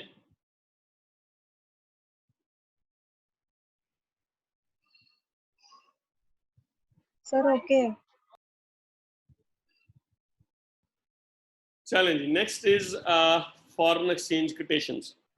तो डेफिनेटली जब हम मार्केट में जाते हैं ना तो हमें कोटेशन मिलती है जी, ठीक है। तो quotation most of the cases में ना आपकी जो है वो बिड और आस्क कॉन्टेक्स्ट में जो है वो दी जाती है। जिस तरह से अभी हम यहाँ पे देख रहे थे तो यहाँ पे स्टेट बैंक भी बिड और ऑफर, स्टेट बैंक ने भी इसको बिड और ऑफर दी हुई है और ये वेटेड एवरेज रेट है, मतलब मुख्तलिफ कॉन्टेक्स्ट में एक दिन में जो रेट्स चले हैं ना उसका उन्होंने वेटेड एवरेज जो है वो दे दिया। ठीक हो गया?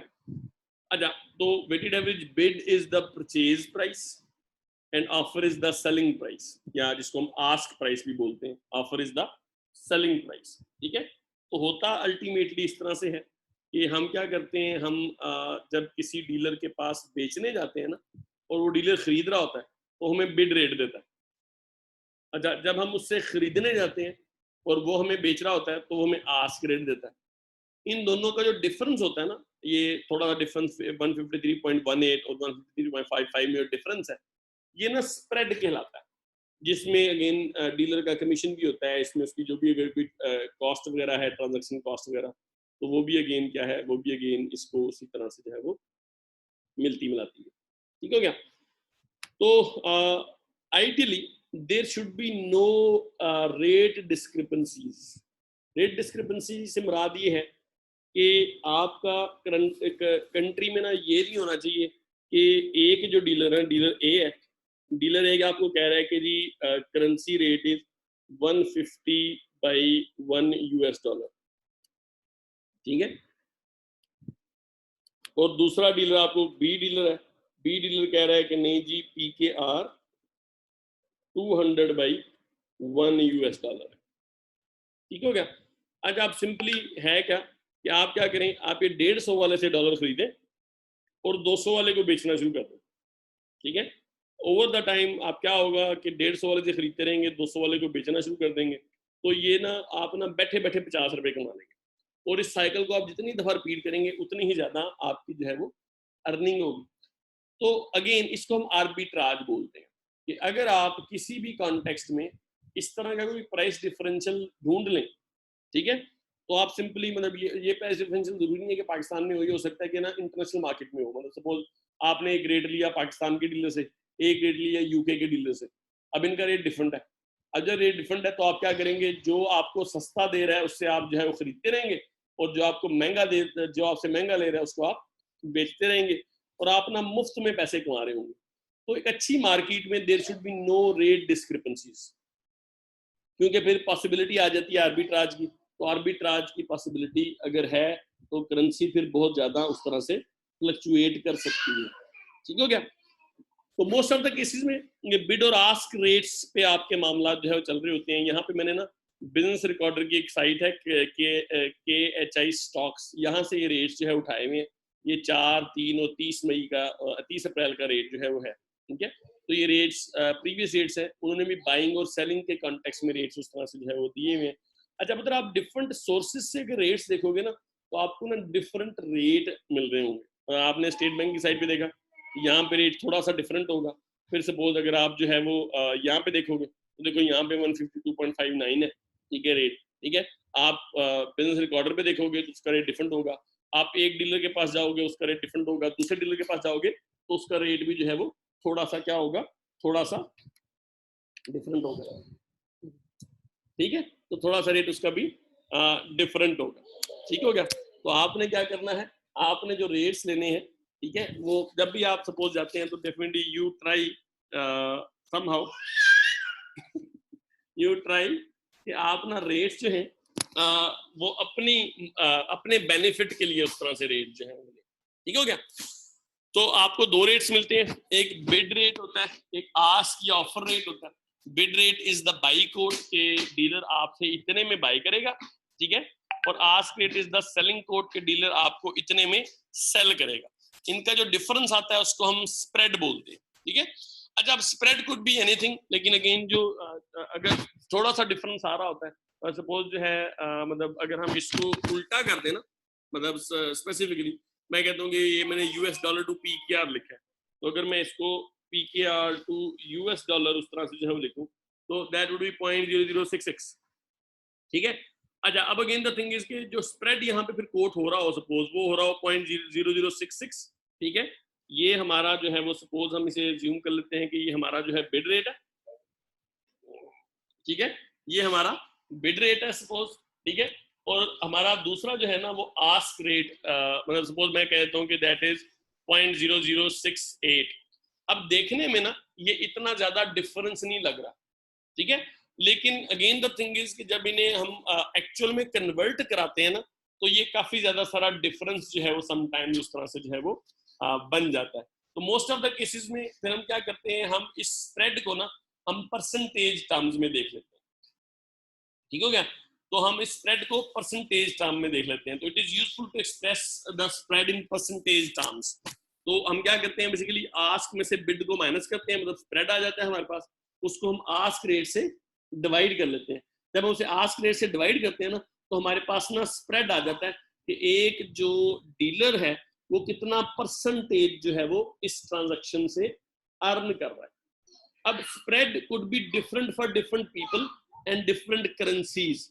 तो जितनी भी मल्टीनेशनल कंपनीज हैं, क्योंकि उन्होंने बल्क में खरीदना होता है और उनके बैंक्स के साथ रिलेशनशिप भी अच्छे होते हैं, तो उनको जो कोट मिलती है उसका स्प्रेड लो होता है।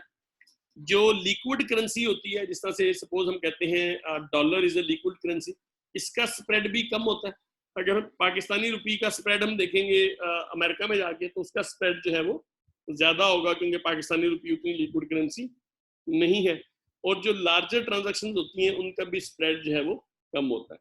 तो हमारी जो स्प्रेड है ना, that is basically function of order cost, ठीक है। और सिंपली स्पीकिंग, आपने जब ऑर्डर करनी है, कोई करेंसी ऑर्डर करनी है आपने, तो देयर इज ए पॉसिबिलिटी कि सपोज मैं ना कहूँ कि जी मुझे ना कंबोडिया की जो है वो करेंसी चाहिए। अब कंबोडिया की करेंसी में कहाँ से लेके आऊँ मैं? फिर अगेन द थिंग इज, मैं इंटरनेशनल मार्केट को देखूंगा, वहां मैं ऑर्डर प्लेस करूंगा। इंटरनेशनल मार्केट में भी 2-3 डीलर्स के बाद मुझे कोई कंबोडिया का डीलर मिलेगा, और वहां से मुझे करेंसी जो है वो मिल रही होगी, तो उसकी ना कॉस्ट फिर ज्यादा पड़ती है समटाइम्स। तो अगर आपकी ऑर्डरिंग कॉस्ट ज्यादा है तो उसका स्प्रेड हाई होगा। अगर इन्वेंट्री कॉस्ट ज्यादा है, अब देखो सिंपली स्पीकिंग, इन्वेंट्री कॉस्ट एक तो स्टोर करने की कॉस्ट है ना, कि आपने ज्यादा करेंसी स्टोर की हुई है, दूसरा उसकी अपॉर्चुनिटी कॉस्ट भी है। मैंने 1 करोड़ रुपए का ना कंबोडियन करेंसी ले ली, अब वो पड़ी हुई है। अब इस 1 करोड़ रुपए को अगर मैं कहीं पे इन्वेस्ट करता तो डेफिनेटली मुझे जो है वो प्रॉफिट होता। तो ये जो अपॉर्चुनिटी कॉस्ट है वो भी रिफ्लेक्ट हो रही होती है फिर स्प्रेड में। तो अगर इन्वेंट्री कॉस्ट ज्यादा है, मतलब मुझे मेंटेन करनी है इन्वेंट्री, उसकी अपॉर्चुनिटी कॉस्ट, उसकी अपनी कॉस्ट ज्यादा है, तो फिर भी स्प्रेड ज्यादा होता है, ठीक है। अगर मार्केट में कंपटीशन ज्यादा है, बहुत सारे लोग हैं एक तरह की करेंसी बेच रहे हैं, ठीक है, हर बंदा चाहता है कि बिजनेस उसे मिले, तो उस कॉन्टेक्स्ट में आपका स्प्रेड फिर कम हो जाता है, ठीक हो गया। इसी तरह से आपका वॉल्यूम अगर ज्यादा है उस करेंसी का, एक करेंसी की ट्रेडिंग का, तो फिर भी स्प्रेड कम हो जाता है।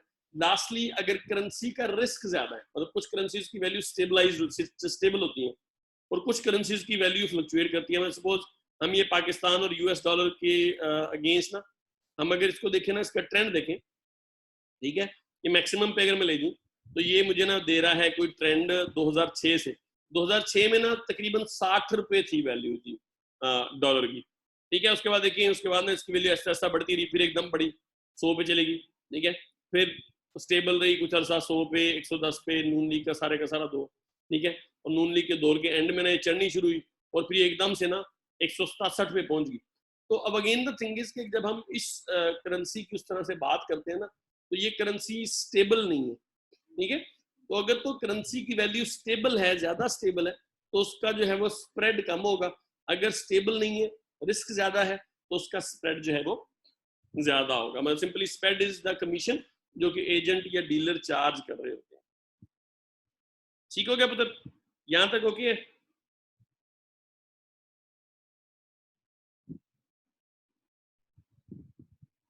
Yes sir. चले, अच्छा पुत्र, इसके बाद ना फॉरेन एक्सचेंज की कोटेशंस किस तरह से कोट की जाती हैं। एक ना डायरेक्ट कोटेशन है। डायरेक्ट कोटेशन सिंपली जिस तरह से हमें मिलती है, जिस तरह से हम अंडरस्टैंड करते हैं कि जी PKR 153.8 का $1 है, तो ये डायरेक्ट कोटेशन है। मतलब मैंने फॉरेन करेंसी को होम करेंसी में एक्सप्रेस कर दिया, तो ये मेरी डायरेक्ट कोटेशन कहलाएगी। अगर इसका मैं उलट चला जाऊँ ना, कि मैं US डॉलर को पाकिस्तानी करेंसी को बेस रखते हुए क्या करूँ बताऊं, तो ये क्या होगा, ये मेरी इनडायरेक्ट कोटेशन जो है वो हो जाएगी। मैं सिंपली स्पीकिंग, ये आप कोट्स ना ले सकते हैं यहाँ पे, ठीक है, ये आप कोट्स ले सकते हैं। सपोज ये ना, अब यहाँ पे जो आपको शो हो रही है ना, मैंने ऊपर लिखा हुआ है गूगल पे US डॉलर टू PKR, तो ये डायरेक्ट कोटेशन शो हो रही है। अगर मैं इसको उल्ट कर दूं ना, मैं इसको कर दूं जी PKR टू US डॉलर,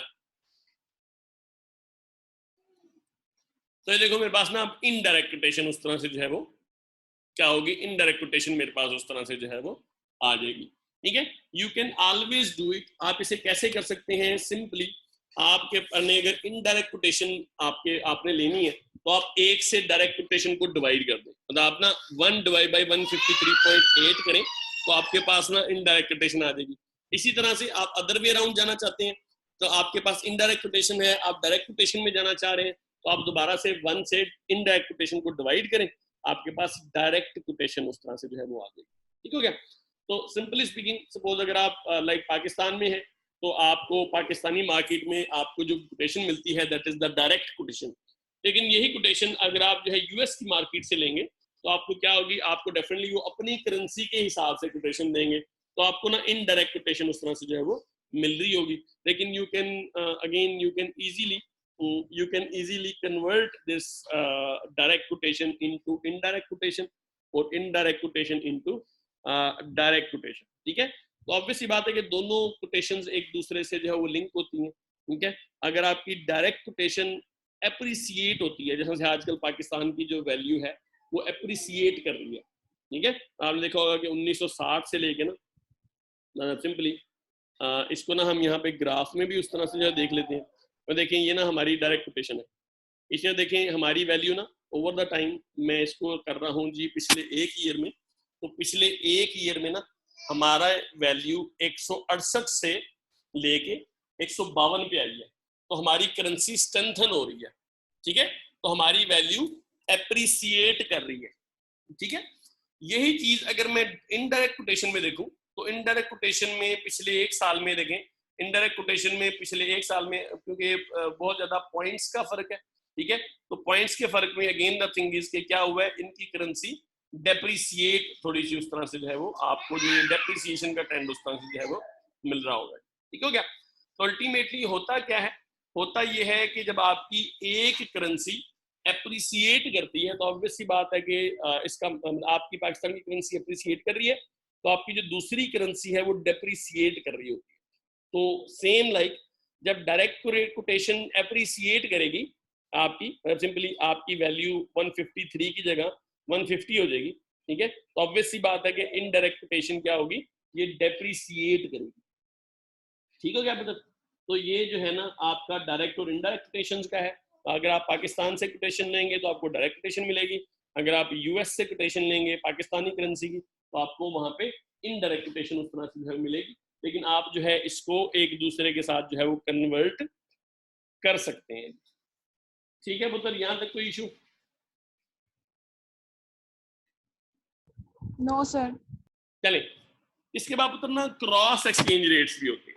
अब क्रॉस एक्सचेंज रेट क्या है, पर सिंपली मेरे पास ना यहाँ पे ना करेंसीज है, मैंने क्या किया, मैंने एक ना ले ली यूएस डॉलर टू पीकेआर, ठीक है। तो मेरे पास एक्सचेंज रेट आ गया, कोई भी एक्सचेंज रेट आ गया, मैंने सपोज ना ये 152.59 है, तो 152.599 डॉलर सॉरी रुपी पीकेआर, और ये $1 के अगेंस्ट है। मैंने एक और कोटेशन ली जो कि यूके का रेट जो है ना मुझे जो है मिल रहा है, सपोज यहाँ पे मैं ना यूएस डॉलर की जगह यूके पाउंड कर देता हूँ, ठीक है। तो ये भी मेरे पास ना 211.93 रुपये आ गया, ठीक है, 211.93 रुपये, ठीक हो गया। तो ये PKR divide by 1 pound sterling, ठीक हो गया। अच्छा, मेरे पास ना ये दो कोटेशंस मौजूद हैं and I am interested to see कि जो यूएस डॉलर का पाउंड स्टर्लिंग के साथ रेट है वो क्या है, ठीक है।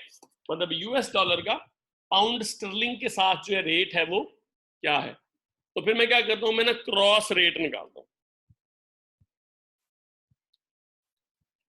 अब क्रॉस रेट में हम क्या करते हैं, हम सिंपली एक करेंसी के रेट को दूसरी करेंसी के रेट से डिवाइड कर देते हैं, ठीक है। मैं सिंपली मैं क्या करूंगा, मैं अगर देखना चाहता हूं कि पाउंड स्टर्लिंग का यूएस की वैल्यू में क्या है, तो सिंपली मैं क्या करूंगा, ठीक है, मैं करूंगा जी 211.93 डिवाइडेड बाई 152.59, ठीक है। और मेरे पास ना क्या आ जाएगा, मेरे पास जो है वो वैल्यू आ जाएगी एक स्पेसिफिक, ठीक है। इसको सपोज अगर हम करें डिवाइड, तो ये जी बनती है, अल्लाह भला करे, 1.389। 1.389। अरे को ये 1.389 मुझे ये बता रहा है कि 1.389 डॉलर्स, ठीक है, ये किसके बराबर है, ये 1 पाउंड के बराबर है, ठीक है। 1.389 डॉलर्स 1 पाउंड के बराबर जो है वो है मेरा। तो इसको ना हम क्रॉस रेट बोलते हैं। अब simply speaking, when I am interested to see in the market, में सपोज मुझे 2 रेट्स मिल गए हैं, किसी एक करेंसी के 2 रेट्स मिल गए, और उन करेंसी के रेट्स को अगेन मैं क्या करना चाह रहा हूँ, मैं उनका आपस में देखना चाह रहा हूँ कि उनका आपस में रेट क्या है। तो मैं क्रॉस रेट निकालता हूँ। तो यहाँ पे इसका ना फार्मूला जो है वो दिया हुआ है, value of FX1 in FX2, ठीक है, ये फॉरेन एक्सचेंज है। तो फॉरेन एक्सचेंज 1 की value in terms of foreign exchange 2 की वैल्यू, ठीक है। तो हम क्या करेंगे, फॉरेन एक्सचेंज 1 को फॉरेन एक्सचेंज 2 से डिवाइड कर देंगे, जिस तरह से हमने यहाँ पे किया। और हमने यहाँ पे क्या किया, हमने यहाँ पे बेसिकली ये जी आपका pound sterling is foreign exchange 2, ठीक है, और डॉलर जो है दैट इज FX1, ठीक है। तो आपने क्या किया, ये FX1 है जी आपका ये, और पाउंड स्टर्लिंग का जो रेट है दैट इज FX2, ठीक है। अच्छा, तो आपने क्रॉस रेट निकाल लिया। अब क्रॉस रेट में आपके पास जो रेट आया that is value of FX2 in terms of FX1, ठीक हो गया। तो simply value of FX1 in FX2, ठीक हो गया। मैं सिंपली स्पीकिंग आपने ये बता दिया कि जी ये जो डॉलर है ना, ये dollar 1.389 is equal to 1 pound, ठीक है। तो सिंपली ये आपका क्या निकला है, ये आपका क्रॉस रेट जो है वो निकल आया जी, ठीक है।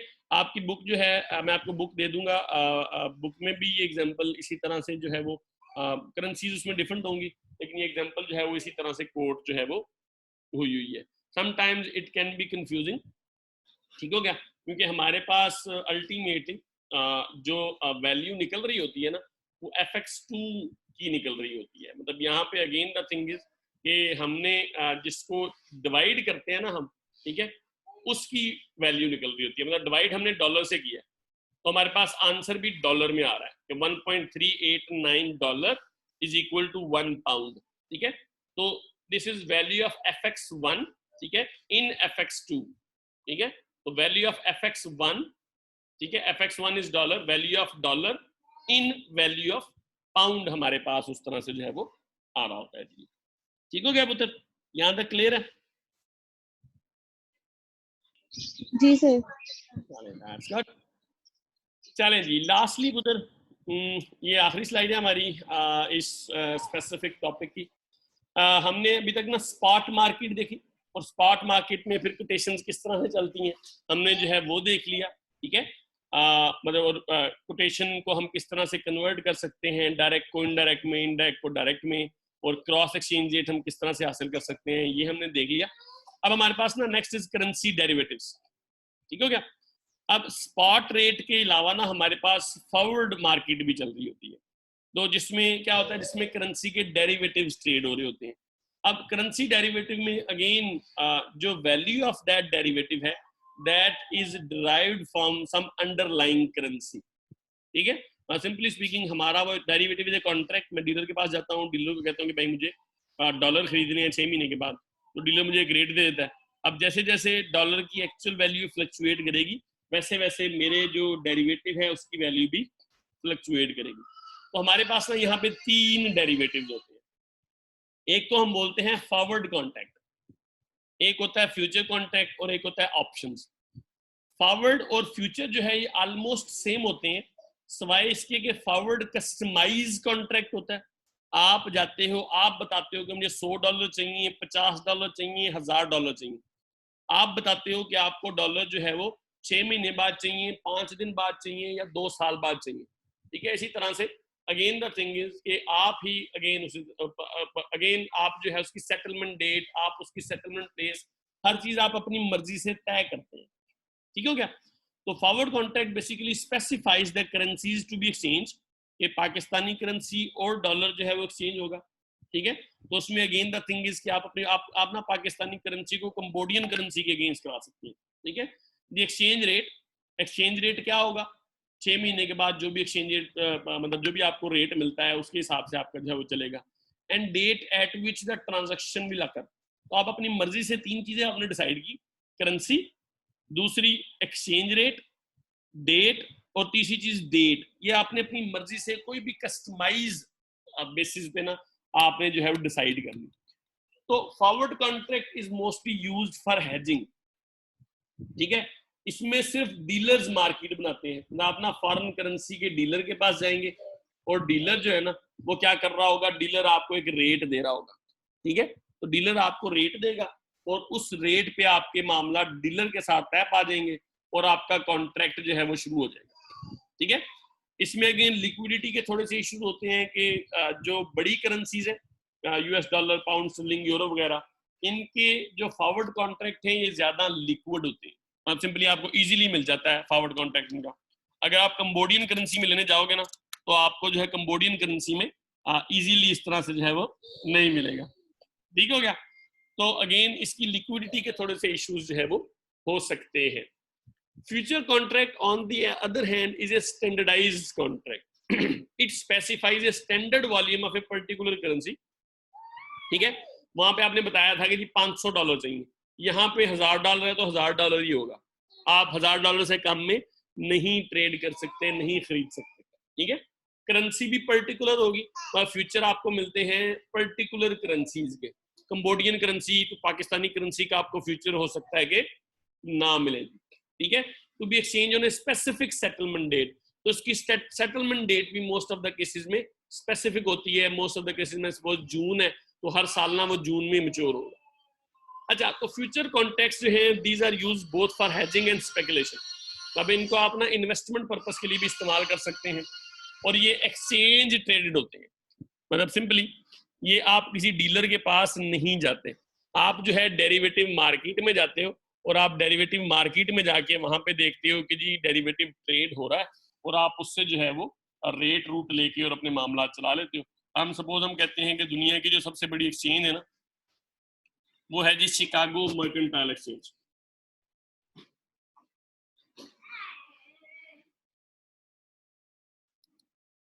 ठीक है, शिकागो मर्केंटाइल एक्सचेंज, सपोज हम शिकागो मर्केंटाइल एक्सचेंज पे जो है वो चले जाते हैं तो हमें यहाँ पे ना फॉरेन एक्सचेंज के जो है वो मिल जाएंगे जी, फ्यूचर्स मिल जाएंगे।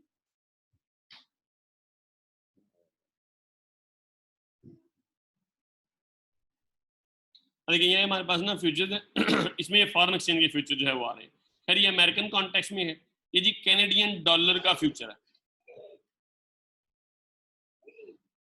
ठीक हो गया, तो ये कैनेडियन डॉलर का फ्यूचर है। इसमें अगेन द थिंग इज कि आपके पास ना कॉन्ट्रैक्ट की हाईलाइट्स दी हुई हैं। इसमें कॉन्ट्रैक्ट का यूनिट जो है दैट इज 10,000 कैनेडियन डॉलर। ठीक हो गया, मिनिमम प्राइस फ्लक्चुएशन इसकी आ रही है कितनी होती है। ठीक है, कंसेक्टिव मंथ स्प्रेड इसका आ रहा है कितना है।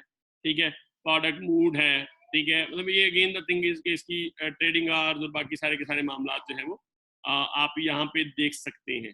तो ये एक्सचेंज ट्रेडेड है जी। ठीक हो गया, तो ये एक्सचेंज ट्रेडेड आपका फ्यूचर है।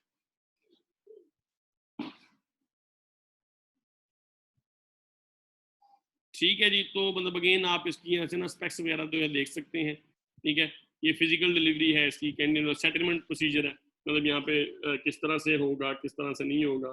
ठीक है, मिनिमम थ्रेशोल्ड क्या है, प्राइस लिमिट्स क्या है। ठीक है, तो आपको अगेन द थिंग इज के you can easily trade in that अगर ये आपकी मार्केट में उस तरह से अवेलेबल है। तो फ्यूचर्स में मार्केट डिसाइड करती है कि कॉन्ट्रैक्ट का साइज क्या होगा, कॉन्ट्रैक्ट की मैच्योरिटी डेट क्या होगी। ठीक है, किस करेंसी में कॉन्ट्रैक्ट होगा। ठीक है, और फिर उसमें ट्रेडिंग जो है वो शुरू हो जाती है। मतलब कुछ लोग जो है वो बाय कर रहे होते हैं फ्यूचर को, कुछ लोग जो है सेल कर रहे होते हैं। मतलब बाय सेल से मुराद ये है कि कुछ लोग ना इसमें लॉन्ग पोजीशन ले रहे होते हैं डॉलर में और कुछ लोग जो है वो ऑब्वियस सी बात है कि वो शॉर्ट पोजीशन ले रहे होते हैं, दरमियान में इनके मार्केट होती है।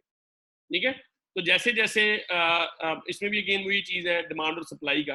सपोज अगर आप लॉन्ग पोजीशन ले जा रहे हैं सारे के सारे, तो लॉन्ग पोजीशन की डिमांड जो है वो ज्यादा हो जाएगी, लॉन्ग पोजीशन की प्राइसिंग जो है वो मुतासिर होगी। तो अगेन द थिंग इज के दरमियान में मार्केट होती है। तो इसमें ये नहीं होता जिस तरह से फॉरवर्ड कॉन्ट्रैक्ट में डीलर के साथ आपका मामला है, डीलर आपके डीलर को नुकसान हो रहा है और डीलर दौड़ जाए, ठीक है, तो आप डीलर नहीं पकड़ सकते। ठीक है, फॉरवर्ड कॉन्ट्रैक्ट कस्टमाइज होता है, उसमें आपको ऑब्वियस सी बात है कि समटाइम्स डीलर का जो कमीशन है वो ज्यादा देना पड़ता है। ठीक हो गया, future contract on the other hand, क्योंकि इसमें मार्केट होती है, मार्केट में ट्रेडिंग वॉल्यूम ज्यादा होता है, तो ट्रेडिंग वॉल्यूम ज्यादा होने की वजह से ये लिक्विड भी ज्यादा होता है। इसमें अगेन कोई डीलर दौड़ नहीं सकता। इसमें अगेन द थिंग इज कि इसकी ट्रांजैक्शन कॉस्ट भी थोड़ी कम होती है। ठीक हो गया, तो ये जी आपका फ्यूचर कॉन्ट्रैक्ट है कि आपने मार्केट में गए, आपने कहा जी कि मैं मार्केट में जो कॉन्ट्रैक्ट चल रहे हैं जो कि स्पेसिफाइक डिलीवरी डेट के हैं और स्पेसिफाइक रेट्स पे चल रहे हैं, स्पेसिफाइक करेंसी में चल रहे हैं, आपने उनको जाके खरीद लिया या उनको जाके बेच दिया जी। तो फ्यूचर लिक्विड होते हैं, आप किसी भी टाइम ना इनकी अपोजिट पोजीशन लेके अपनी पोजीशन क्लोज कर सकते हैं। मैं सिंपली स्पीकिंग, आपने ना एक ना लॉन्ग पोजीशन ली कि जी मैंने कैनेडियन डॉलर खरीदना है, ठीक है। अब आपने ना आप ना 2 महीने बाद उसको क्लोज करना चाह रहे हो, तो आपने मार्केट में जाके क्या किया, मार्केट में जाके ना एक शॉर्ट पोजीशन ले ली कि जी मैंने कैनेडियन डॉलर ना उस डेट को बेचना है। तो दोनों कॉन्ट्रैक्ट जो है वो आपके जो है वो ऑफसेट हो जाएंगे, और अगेन द थिंग इज कि आप जो है मार्केट से निकल जाएंगे। ठीक हो गया। अच्छा, लास्ट पुत्र हमारे पास ना ऑप्शंस कॉन्ट्रैक्ट जो है वो आता है। ऑप्शंस जो है इसमें हमारे पास जो है again this it is same like forward और फ्यूचर कॉन्ट्रैक्ट, लेकिन फॉरवर्ड और फ्यूचर कॉन्ट्रैक्ट में ना both parties are obligated to perform the contract. Simply speaking, अगर कैनेडियन डॉलर मैंने किया है कि जी यूएस डॉलर मुझे चाहिए 2 महीने बाद, तो यूएस डॉलर मुझे 2 महीने बाद ना मुझे पाकिस्तानी रुपी जो भी मेरी अग्रीड अमाउंट थी उस पे पे करके यूएस के डॉलर मुझे लेने पड़ेंगे। इन एनी केस मुझे फायदा हो रहा है, नुकसान हो रहा है, डीलर को मुझे वो पैसे देने पड़ेंगे, चाहे उसे फायदा हो रहा है चाहे उसे नुकसान हो रहा है। मतलब यहाँ पे फॉरवर्ड और फ्यूचर में both parties have obligation. Options में on the other hand one party has the option and other party has the obligation. मतलब इसमें एक पार्टी की मर्जी होती है, तो जिस पार्टी की फिर मर्जी होती है अगर उसको नुकसान हो रहा हो तो ही कैन चूज कि मैं जी इस कॉन्ट्रैक्ट को ऑनर नहीं करता, और उसके लिए वो ऑप्शन प्रीमियम पे करता है। मतलब इन द स्टार्ट आप क्या करते हो, आप एक ना ऑप्शन प्रीमियम पे कर देते हो, उसके बाद आपके पास ऑप्शन आ जाता है। अब ऑप्शन एक बंदे के पास आता है, या वो बायर के पास आएगा या वो सेलर के पास आएगा। तो ऑप्शन की ना 2 किस्में होती हैं, एक जी कॉल ऑप्शन होता है, ठीक है। कॉल ऑप्शन बायर के पास होता है, it is right to buy a specific currency at a specific price within a specific time period.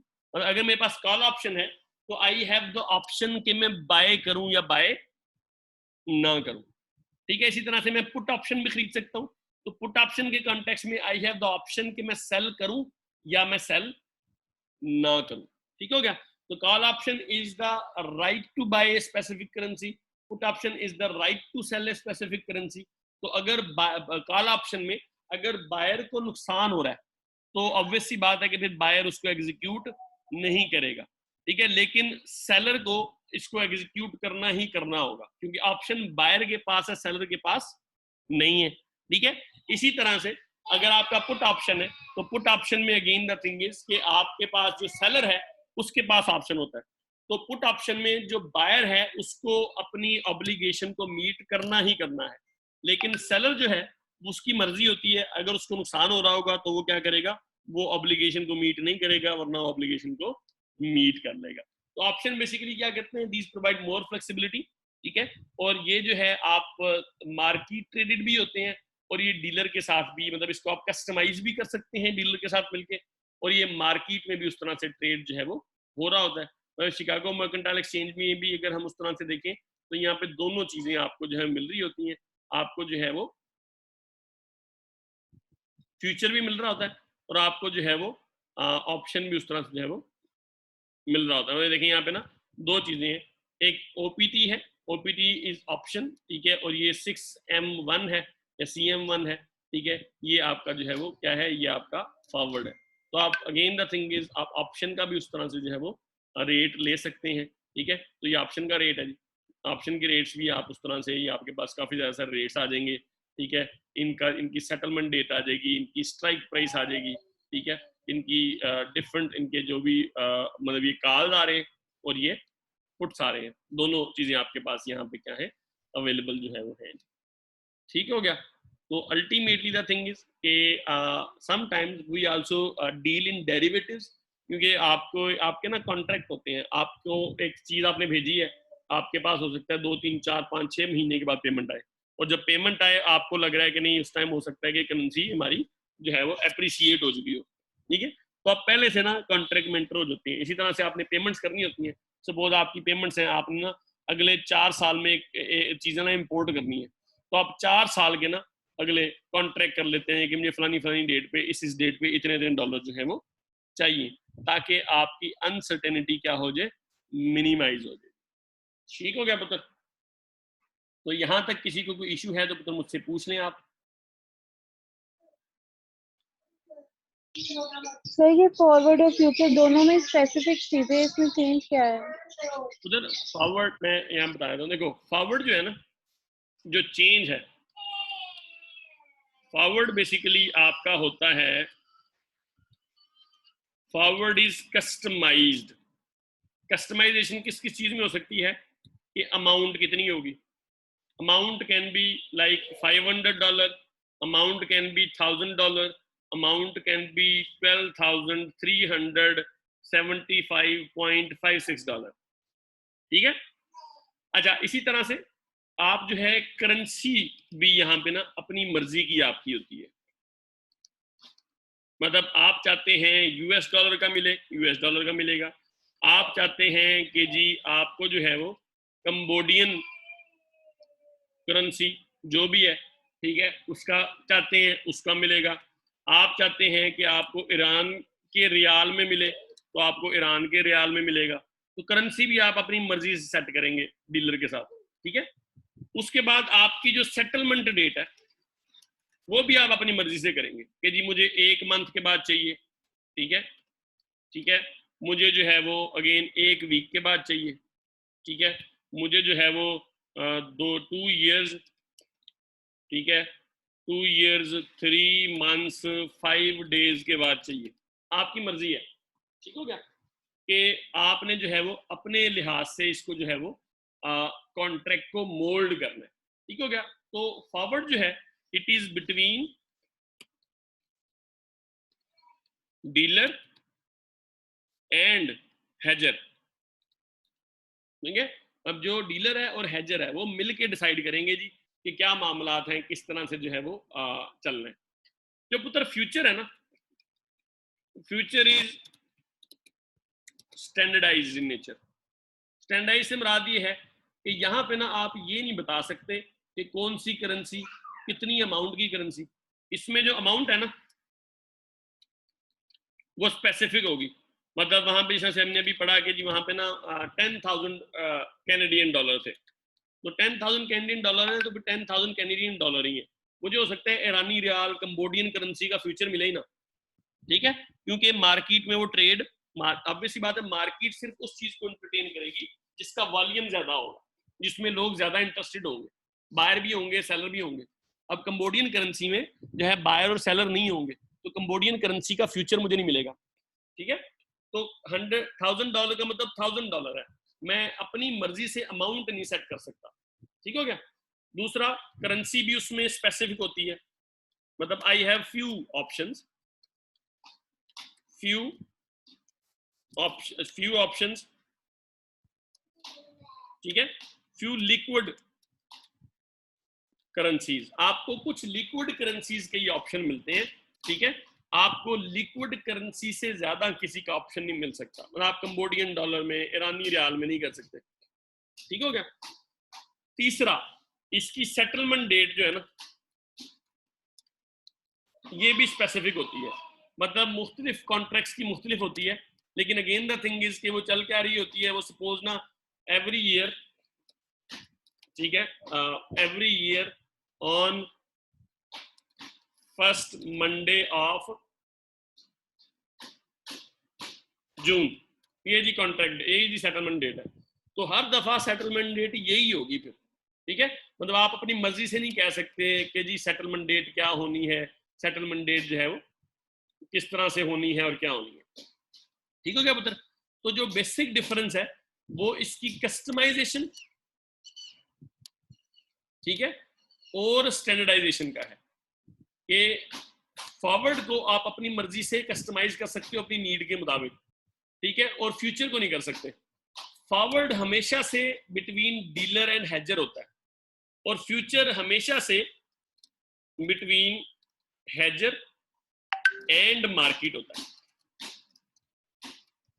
ठीक है। मतलब इसमें डीलर डूलर नहीं होते फ्यूचर में। इसमें क्या है, डीलर भी फिर जो सपोज डीलर भी अपने एक्सपोजर को मिटिगेट करने के लिए ना मार्केट में जाता है। तो सपोज डीलर ने एक्सपोजर ले लिया, यहाँ पे ना डीलर ने आपको कह दिया जी कि जी $1,000, $1000 का उसने आपसे एक्सपोजर लिया, 1000 का किसी और से लिया, 1000 का किसी और से लिया, 5000 का किसी और से ले लिया, तो टोटल डीलर ने ना $10,000 का एक्सपोजर ले लिया। अब हो सकता है कि डीलर जो है ना, डीलर को भी इन द लॉन्ग रन नजर आ रहा होता है कि वो उसको नुकसान ना हो जाए, तो डीलर फिर क्या करता है, डीलर अपनी अपनी पोजीशन को मार्केट में जाके ना वो एक ही फ्यूचर ले लेगा। उसने अगर यहाँ पे सेल करने का लिया हुआ है, कॉन्ट्रैक्ट किया हुआ है, तो यहाँ पे वो बाय करने का कॉन्ट्रैक्ट कर लेगा। ठीक है, तो क्या हो जाएगा, उसकी पोजीशन सेटल हो जाएगी, उसका रिस्क जो है वो लिटरली जीरो आ जाएगा, जीरो पे आ जाएगा उस तरह से। ठीक है, तो अगेन द थिंग इज के मतलब मार्केट में ऑप्शंस हैं, दीज आर बेसिकली ऑप्शंस। ठीक है, फ्यूचर में फायदा ये होता है कि फ्यूचर में वॉल्यूम ज्यादा होता है, तो फ्यूचर में अगेन आपको ना ट्रांजैक्शन कॉस्ट नहीं पड़ती, कम पड़ती है। डीलर आपसे अपनी मर्जी का रेट चार्ज करता है। ठीक है, क्योंकि डीलर देखो अब ये वही है कि आप इसको इस तरह समझ लो कि फ्यूचर बेसिकली ना थोक का एग्रीमेंट है, और डीलर परचून में भी डील कर रहा होता है, तो फॉरवर्ड परचून में भी किया जा सकता है। ठीक है, और जब आपने थोक में खरीदारी करनी है ना, थोक में आपको मामला चाहिए, तो आप फिर क्या करेंगे, आप फिर मार्केट में जाएंगे, ठीक हो गया, और फ्यूचर लेंगे। तो ये डिफरेंस है पुत्र। आई होप कि आपको समझ आ गया होगा। जी सर आ गया। चलिए जी, दैट्स वेरी गुड। और जी कोई क्वेश्चन है तो पूछ लें मुझसे।